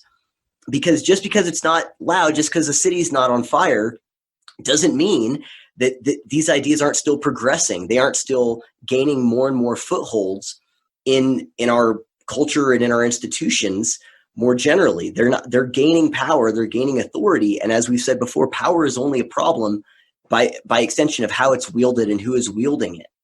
And so there's a hierarchy shift on the left, and then there's a whole nother hierarchy shift within the left. And the people that are in control now aren't who we think they are. They really mean what they say, and they really do have incompatible visions as the rest of us. And so I know that was kind of a little bit of a rant, but my point is this. And there's something I can add to that too, but hit your last point. Yeah. No, my point is that, that whole first, but we're trying to build this case because people have to understand. They have to understand. And so, we can take a while to get there, but people need to realize they kind of have to have all that context so they know we're not joking around here. This is all fact. This is all based in reality. Anyway, go on and say you're sorry. Yeah. So we started out the conversation by talking about, what did the right do this? Did they allow this type of intrusion into the base of the right? And I said there's a small window where the alt-right kind of came in. They're loosely defined. Some people were throwing out these ideas that could be, used in a racial way. And then they outright came out. It's like, oh yeah, I'm not a white supremacist. I'm a white nationalist. It's different. Yeah, right. This is where I would say you've now took the mask and you can now see the true believer, someone who I would call the true believer. And I consider Bernie Sanders a true believer, and for the same reasons you stated. But what happened on the right is they took the mask off. They said now the true believer became comfortable enough within this subculture to come out and expose themselves and say, hey, I'm a white nationalist. I just want a country for white people. It's, they kind of try to make it seem like nothing against black people. I just don't want them here, which is not a great argument. And it's awful. And immediately the mass of the right is like, okay, alt-right, now we've identified who you are. And now we're shoving you out the door. Your ideas are no longer acceptable within our ideology. So you can call yourselves alternatives to the right, but do not call yourselves right wing. Do not call yourselves Republicans. Do not claim you're conservative, because you're not.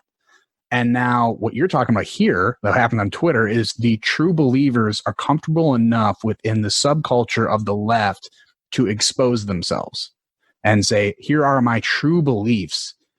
And again, the Bernie Sanders is a guy I've told you before. I think he thinks 2 + 2 = 5 because that is what he's demanded to believe from his ideology. That is what he must believe.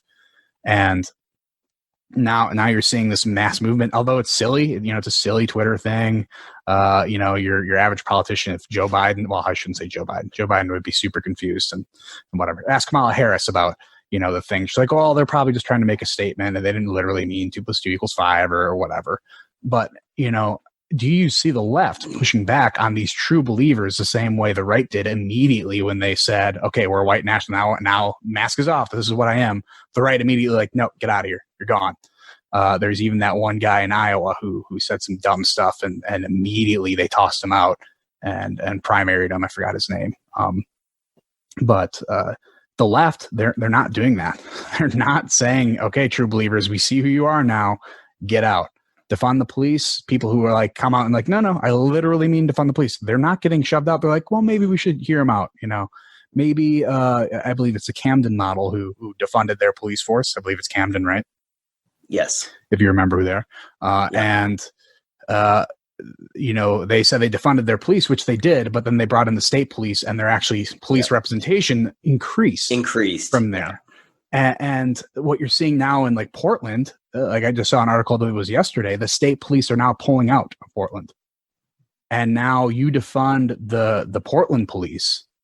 I believe it's Portland. It could be Portland or Seattle. It actually might be Seattle.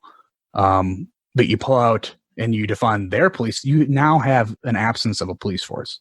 It's not there. And the people who are going to be hurt are the people in that area who own businesses, they're even giving out guidelines like, don't walk around with your purse. If someone comes up to you and tries to get something, just give it to them, and we'll send a social worker your way and make sure you can work through your emotional problems as a way to combat this rather than actually combating the crime itself. Yeah. And this is the natural progression. This is the French style revolution that we're starting to see in small bits and pieces in progressive cities, but will come at a massive level if we allow this ideology to remain corrupted. And now you're seeing the rigidity and solidifying of this corrupt ideology on the left. And me on the right, I can fight against it, but it's going to be up to the people on the left to reject it and start to tear down that hierarchy and to build their classical liberalism back up. Yeah, they have to delegitimize it. That's I think that example you gave about the alt-right is pretty good, because the equivalent would be if the right said, well, what they really mean by white nationalist is, they're saying that, white is just kind of like a blank slate of like a whiteboard. And so they mean a nation that you can kind of draw any picture on. So it whiteness. Can really be anything. We could claim it to be whiteness, which again is an acceptable ideology when you mirror image it to blackness. So seriously. And so what they really mean is that, but what you're saying is, no, they didn't do that. They said, no, that's evil. That's racist. Instead of legitimizing it, whereas the left has been legitimizing these ideas really for probably close to 40 years now. Probably pretty close to 40 years is when the ideas of it first kind of were introduced in the early 80s.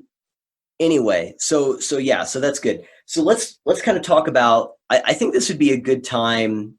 Well, I had a thought that was kind of different than what we talked about, the structure of this being. I think it'd be worthwhile, so we could go into the specifics of why this thing is dangerous and where we're seeing it, this ideology right now in our institutions being dangerous. Or we can talk about, because I think it's worthwhile to address okay, well, if everything you guys are saying is true, why is Joe Biden and Kamala Harris the nominees? Like, I think that's a valid question. Mm-hmm. So that's an idea or a thought I just had. We don't have to talk about that now, but I think that's worth talking about. So I don't know. I'll leave it up to you. I tried to hit on that a bit earlier. It's the Democratic Party as a party platform trying to reform toward the middle, and the culture that supports that platform rejecting it. So, and again, this is something that you see when you normally go against an incumbent candidate. You normally reform to the middle, the Bill Clinton kind of thing, the George W. Bush kind of thing, even the Obama kind of thing. I think that's the party's attempt to do that, to capture more of the vote, but that is not a priority to the people driving the bus. And that's why I think it's kind of a unique dynamic that we're not used to seeing. You kind of saw it with Trump, with Trumpism overtaking conservatism in a little bit of way, and you're still seeing the effects now. Like I said, I'm part of that Facebook group that is a anti-Trump conservatism, which is just the bastion of stupidity, and people abandoning conservative principles just to attack Trump. But they make some valid points too. Like, I'm not gonna say it's all bad. The reason I'm in there is there's some like super smart people that keep me grounded as a person to make sure that I keep straight with my principles. But again, that movement with Kamala and Biden is a political movement, not the cultural movement or the hierarchy we're even talking about. So so yeah, so the distinction, I want to make sure that I understand what you're saying. So you're saying that Joe Biden and Kamala Harris, whenever you say that's the party platform moderating and trying to move to the middle, I hear that and go, that's them trying to seem like they're moderating and moving to the middle, whereas they're not actually. That's they're trying to present the notion that they might be, but none of their rhetoric, none of their policy proposals, any of it actually is that. So is that what you're saying? Or so you're saying that, or are you saying they're actually moderating and moving to the middle? Like, I don't see Joe Biden and Kamala Harris as representative He's not, but according to, other than a few people like Amy Klobuchar, who were on that Democratic platform or on the stage when you saw all the people trying to become the nominee, they're relatively toward the middle. Relatively, I'm not saying that they are the Clinton style Democrats. That's definitely not where they are. I think Hillary, although not a very encouraging figure, not an inspiring figure to most people, was very, very toward the middle relative to her party at the time, right? So I think they're, again, trying to capture. They're trying to project this non-Bernie vibe that's going to capture their base, and so they're trying to at least go toward the middle a little bit. I mean, I've spoke upon the confusion with the Kamala Harris pick that didn't really gain anything with Biden. She just filled out check boxes, and probably not something I'd be proud of if I were her. To be picked because of your skin color and your genitalia is probably not the most prideful, thing to be happy about when you're getting picked like that. But to me, it was trying to show that you are still the Democratic Party that cares about these more moderate things and are to capture some of the base rather than the extreme progressive. I think they're banking on the extreme progressives to hate Trump so much they're going to vote for whatever is against him, and then they're going to capture some more independents with the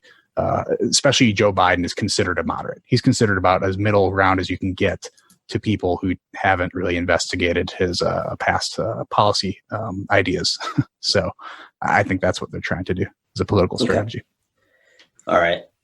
Yeah, let's flesh that out some other time. I have some thoughts there as well, but we don't have to go down that. Okay. So then let's kind of close it out with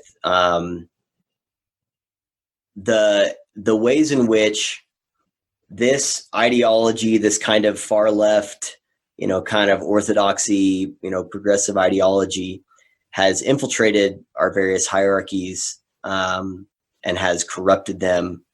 And think about how do we know that's happened? Like, what are the red flags that we see, and try to think about them objectively as as not necessarily like personal opinion, but something that we could say is observed phenomena that does meet the criteria of it's become corrupted. It's starting to serve its own interests. What are some of the red flags that you see within our institutions and within our hierarchies that have become corrupted that kind of raises brings you to kind of high alert here a little bit?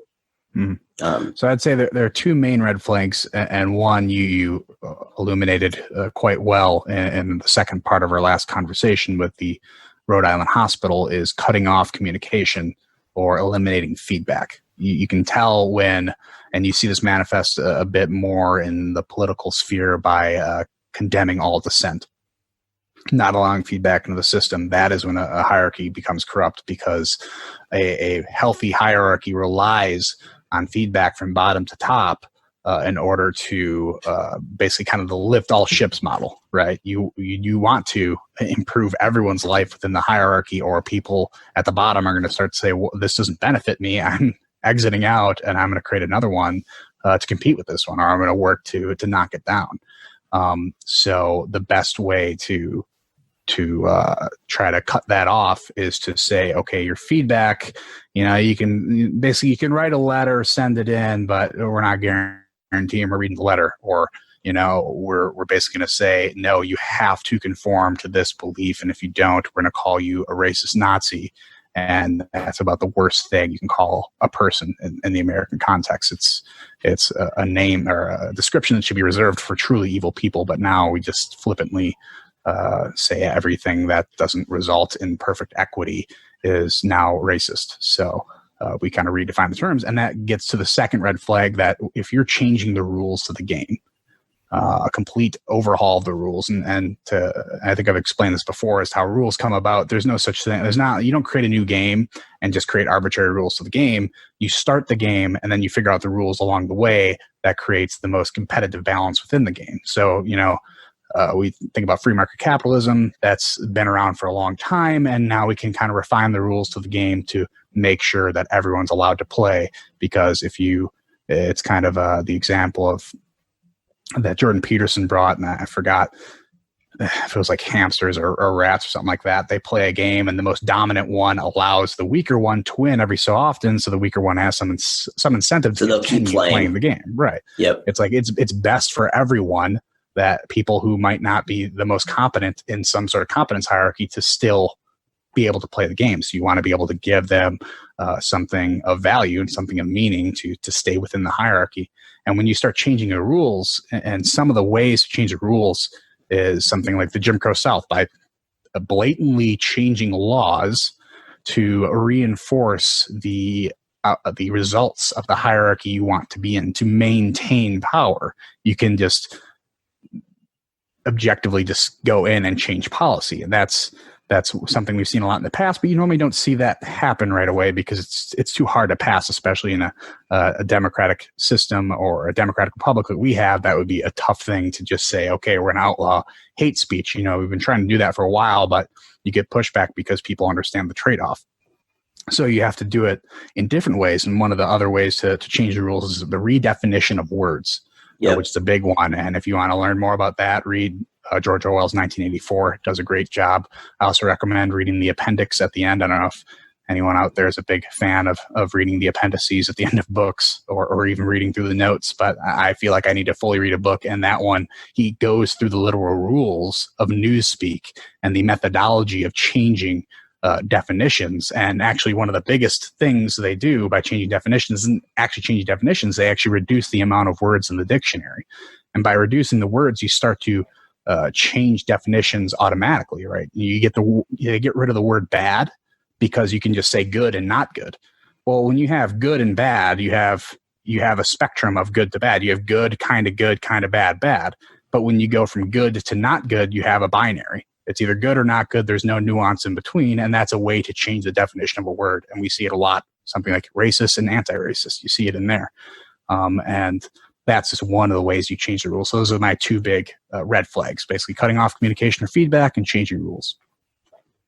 That was an amazing summary, Kevin. You should definitely do that as a clip that you upload, by the way, what you just said there. Red flags for corrupted hierarchies. Anyway, thought I just had. So whenever you're talking about changing the definitions, I was thinking about the road to serfdom when Hayek writes about that. And so that's what I was looking up. So I agree. I want to read this little section from The Road to Serfdom. So this, for those that don't know, Road to Serfdom was written by F.A. Hayek in the 1940s. He wrote it before the end of World War II about the rise of socialism and Marxism. And he was seeing it in Great Britain coming to ascendancy. And, he's laying out the principles of why this is a really cancerous ideology and the way that it works. It's really good. I highly recommend it. But here's a section, and he writes about that exact idea. He says, the most effective way of making people accept the validity of the values they are to serve is to persuade them that they are really the same as those they have always held. So if you're trying to get them to, to serve whatever it is you're trying to get them to serve, the best way to do it is to convince them that your ideas are actually the same ones they've always had. And the most efficient technique to this end is to use the old words, but change their meaning. Few traits of totalitarian regimes are at the same time so confusing to the superficial observer and yet so characteristic of the whole intellectual climate as this complete perversion of language. The worst sufferer in this respect is the word liberty. It is a word used as freely in totalitarian states as elsewhere. Indeed, it could almost be said that whatever liberty as we know it has been destroyed, wherever liberty as we know has been destroyed, this has been done in the name of some new freedom promised to the people. Even among us, we have planners who promise us a collective freedom, which is as misleading as anything said by totalitarian politicians. Collective freedom is not the freedom of members of a society, but the unlimited freedom of the planner to do with the society that which he pleases. This is the confusion of freedom, which power carried to the extreme. It is not difficult to deprive the great majority of independent thought, but the minority who will remain or who will retain an inclination to criticize must also be silenced. So we have both of those phenomena right here. Change the definition of words and prevent feedback. Public criticisms or even expressions of doubt must be suppressed because they tend to weaken support of the regime. As Sidney and Beatrice Webb report of the position in every Russian enterprise, whilst the work is in progress, any public expression of doubt that the plan will be successful is an act of disloyalty and even treachery because of its possible effect on the will and efforts of the rest of the staff. Control extends even to subjects which have seen no political significance. The theory of relativity, for instance, has been opposed as a Semitic attack on the foundations of Christian and Nordic physics. And because it's in conflict with the dialectic materialism and Marxist dogma. So another way of saying that is math is white supremacist, right? So it's an attack on people of color. Every activity must derive its justifications from conscious social purpose. There must be no spontaneous, unguided activity because it might produce results which cannot be foreseen and for which the plan does not provide. And I'll end it here. The principle extends even to games and amusements. I leave it to the reader to guess where it was that chess players were officially exhorted that we must finish once and for all with the neutrality of chess. We must condemn once and for all the formula of chess for the sake of chess. Perhaps the most alarming fact is that contempt for intellectual liberty is not a thing which arises only once the totalitarian system is established, but can be found everywhere among those who have embraced it as a collectivist faith. The worst oppression is condoned if it is committed in the name of socialism. Intolerance of opposing ideas is openly extolled. The tragedy of collectivist thought is that while it starts out to make reason supreme, it ends by destroying reason. So the point is, he's saying, like, this, what this thing does, this collectivist ideology, which is what we're talking about here, it is a collectivist ideology, is that it perverts the language to tell people, no, you've always been in favor of these things. Don't you like equality? Don't you want to end oppression? Don't you want to dismantle racism? So people hear that as end racism. What they don't know that the person is talking about is, well, when I say racism, I'm talking about literally the entire system that you live in. And I see that whole thing as racist. So I want to dismantle the entire system and build up this new collectivist utopian ideology. And so they pervert the language, but then they also silence people because anything. And what is really important there, that he doesn't just say opposing ideas have to be silenced. Doubt generally. And that's where you get to anti-racism and silences violence and all this other stuff, where they're expecting action and conformity regardless, because anything that even is perceived as doubt is going to be portrayed as complicity in this oppressive, capitalist, patriarchal, white, colonial, hegemonic system of white supremacy and oppression. And so that, they're going to make it where you don't even have room to express doubt. There is no neutrality. And that's, again, where you get that it's not good enough to just be not racist. You have to be anti-racist, because anything other than that is complicity in the system. It's not good enough to just not have an opinion. You have to silence is violence. You have to articulate your thoughts. I watched an interview with Don Lemon where he was talking about his new podcast, Silence is Not an Option. And he goes into this whole thing about how people need to get out there and express their opinions. They have to get out there and say what they think. And I'm like, does he really mean that? Does he mean everyone? because his immediate following statement was about, like, it was assumed support for what I'm talking about. Express your opinions if you support what I'm talking about. So silence is not an option as long as what you're speaking is supportive of what I say here. So my point is that Hayek is writing about the same red flags that you articulated, and the same red flags that I totally agree is whenever the systems, the hierarchy starts to cut itself off from feedback, shows that it's not actually interested in the most efficient way of doing things. It's not actually interested in reform, basically. Like, you're not going to cut yourself off, or you're going to be open to feedback if you think that you have room for improvement. If you think that maybe you don't have it all figured out, if you respect the views of others, you're going to cut yourself off from feedback if you don't care about the views of others. And if you've already decided that how you are doing things is the right way to do things. So there's that. And then there's the changing the words, changing the definitions so you can change the rules to, whatever, one part, cutting yourself off from feedback takes care of one part of the population, right? It's the part of the population that would give you feedback. Changing the rules and changing the definitions of words takes care of the rest of the population, and it makes it to where they're going to agree to something that they might not necessarily realize what they're agreeing to because you've changed the definition of the words. So, defund the police, it doesn't actually mean that. It means reform, and more training or something. Or, dismantle racism doesn't actually mean fight racism. It means dismantle this whole system and rebuild my idea of a perfect and virtuous system. So that I totally agree. Those are the red flags. I'm trying to think if there's any others. The one thing I would say is that it's not just, it's open opposition to difference of opinion. It's not just cutting itself off from feedback and ignoring it. It's that there's consequences for feedback. It's that there's consequences for disagreement. There's always an implicit threat of what happens if you disagree, of what happens if you decide that you're going to try and speak into this and express any type of doubt. Does that make sense? So it's not just I'm neutral to your different opinions. It's that I'm openly antagonistic and in opposition to your opinions. Yeah, and I think you hit on that with violence. And my favorite Thomas Sowell quote, you can make any claim true if you change the definition of just one word, really rings true here. And it is the racist versus anti-racist. And one of the big words you said here was violence as a keyword, where violence we normally categorize as an explicit action, right? If I punch you in the face, that's me being violent. If I said someone ought to punch you in the face, it's not actually violence. It might be advocation for violence, but we wouldn't consider that a violent act by me, right? But because it can result in violence, we say words are violence now, right?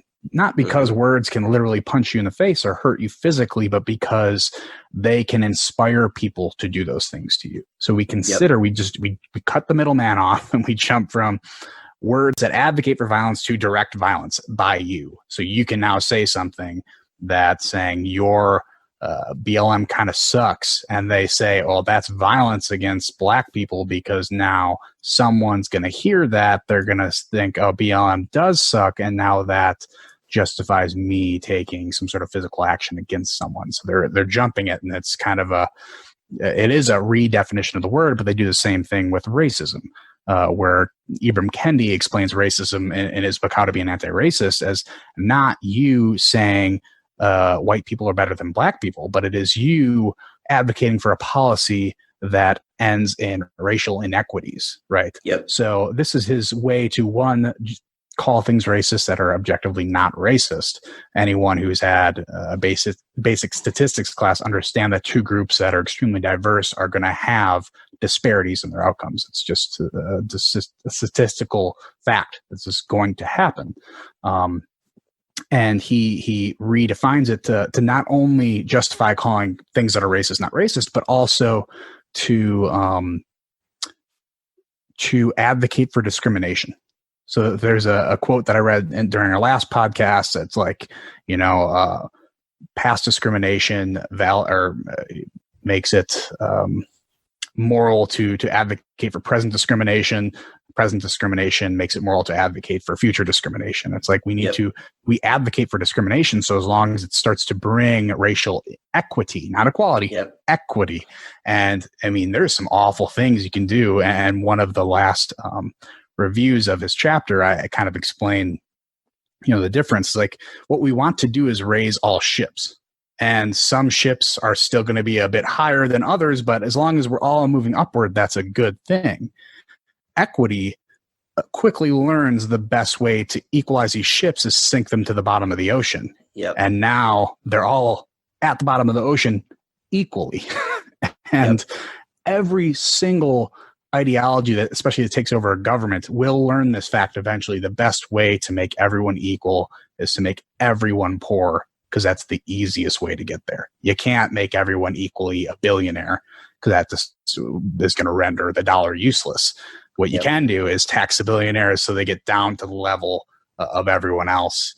And now the value they bring is no longer profitable, and they have less incentive to bring any value. So that's an important part of redefinition. And also in the cutoff communication part, this is something I don't know if it would fit in the cutoff of communication or fit kind of in its own red flag category, but revisionist history to me is cutting off communication from the past, or at least dissolving the lessons we've learned from the past and building up new lessons. And I don't know if we've already planned on this being the second segment of our podcast already, or if we're trying to build an intro to it, but I can kind of further explain some of the things I've learned from revisionist history or give an example of it. Oh, no, I think that's a great idea, and one worth talking about because of the role that history plays in feedback. So I think that's totally a good thing to jump into.